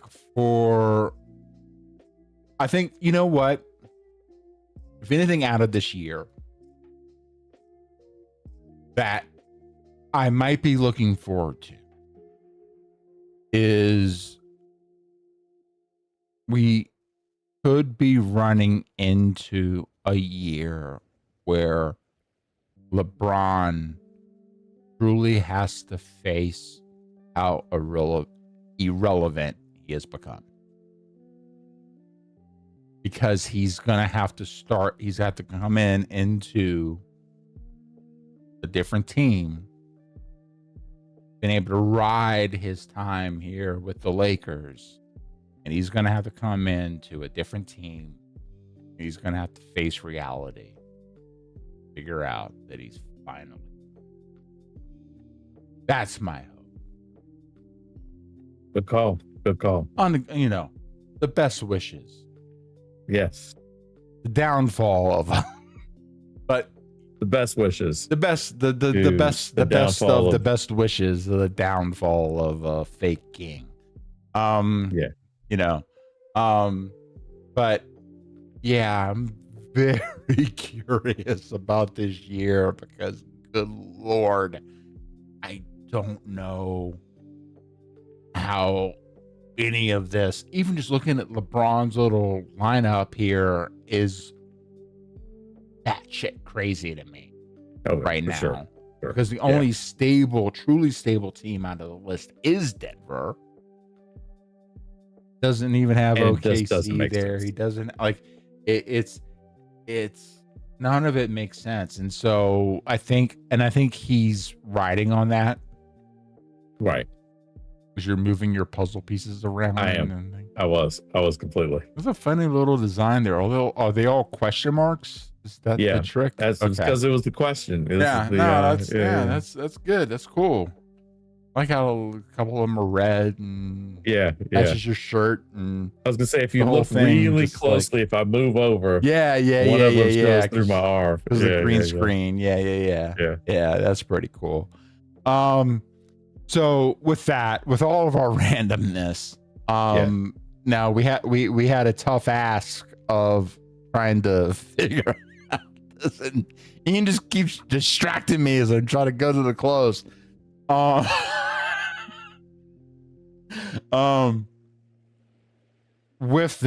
With all this randomness, I think if anything else, if it ultimately gives more excitement, more attention, and from my perspective, more true kind of balanced matchups in the NBA, which I think is kind of what they're trying to lean towards here, which is why it's kind of exploded. Yeah. I think that's what they're kind of maybe trying to lean towards. That's kind of where I'm more excited to see. It's just pure, just raw, just like matches. Basketball. Like where any given night, Right. I can see a great game. Oh yeah. Because it's not going to be. I'm not going to see a blowout. The Thursday games, the Tuesday games. Yeah. They're going to be amazing this year. That's exciting to me. That just anything else, dude. Because I haven't been excited about the NBA for a while, man. This last year was really good.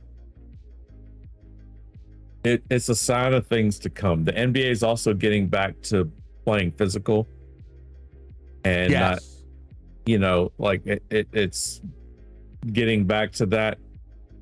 Is it getting back to that because LeBron's fading out? I believe so, because they knew that LeBron couldn't handle a league with a lot of physicality.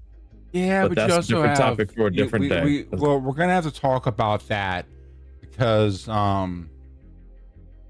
and I apologize. I just realized your audio thing isn't picking up on you. The one when I talk and then yeah. Okay, that's a glitch. That's on me. Because one thing I would like to have a conversation with you about is that San Antonio OKC. Yeah, for sure.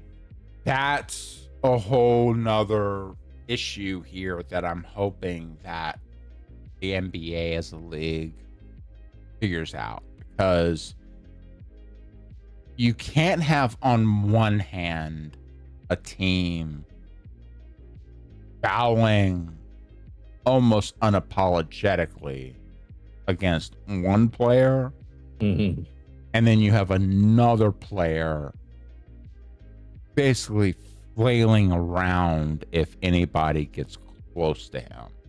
Yeah. Within the same consistently in the game. Not even just saying not in the game, consistently across the series of games. Yeah. That whole thing cannot happen again.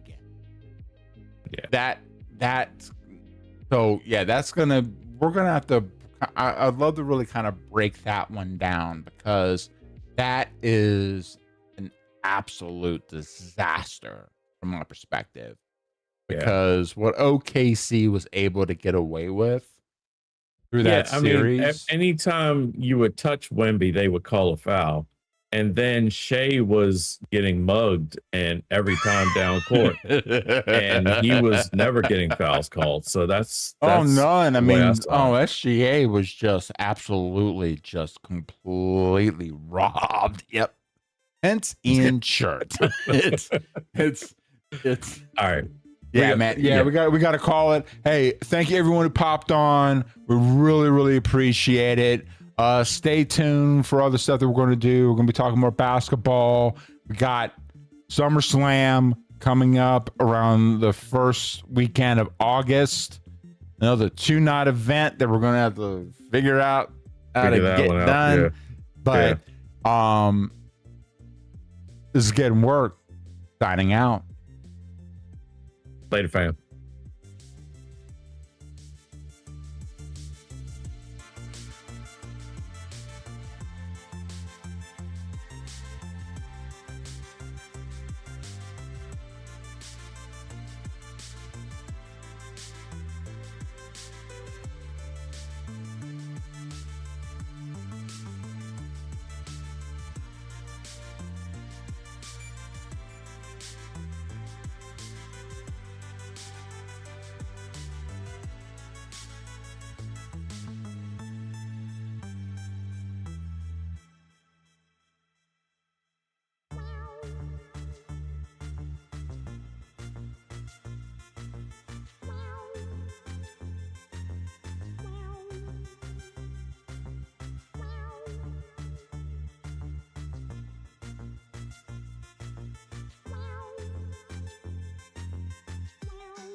Great moments are born from great opportunities.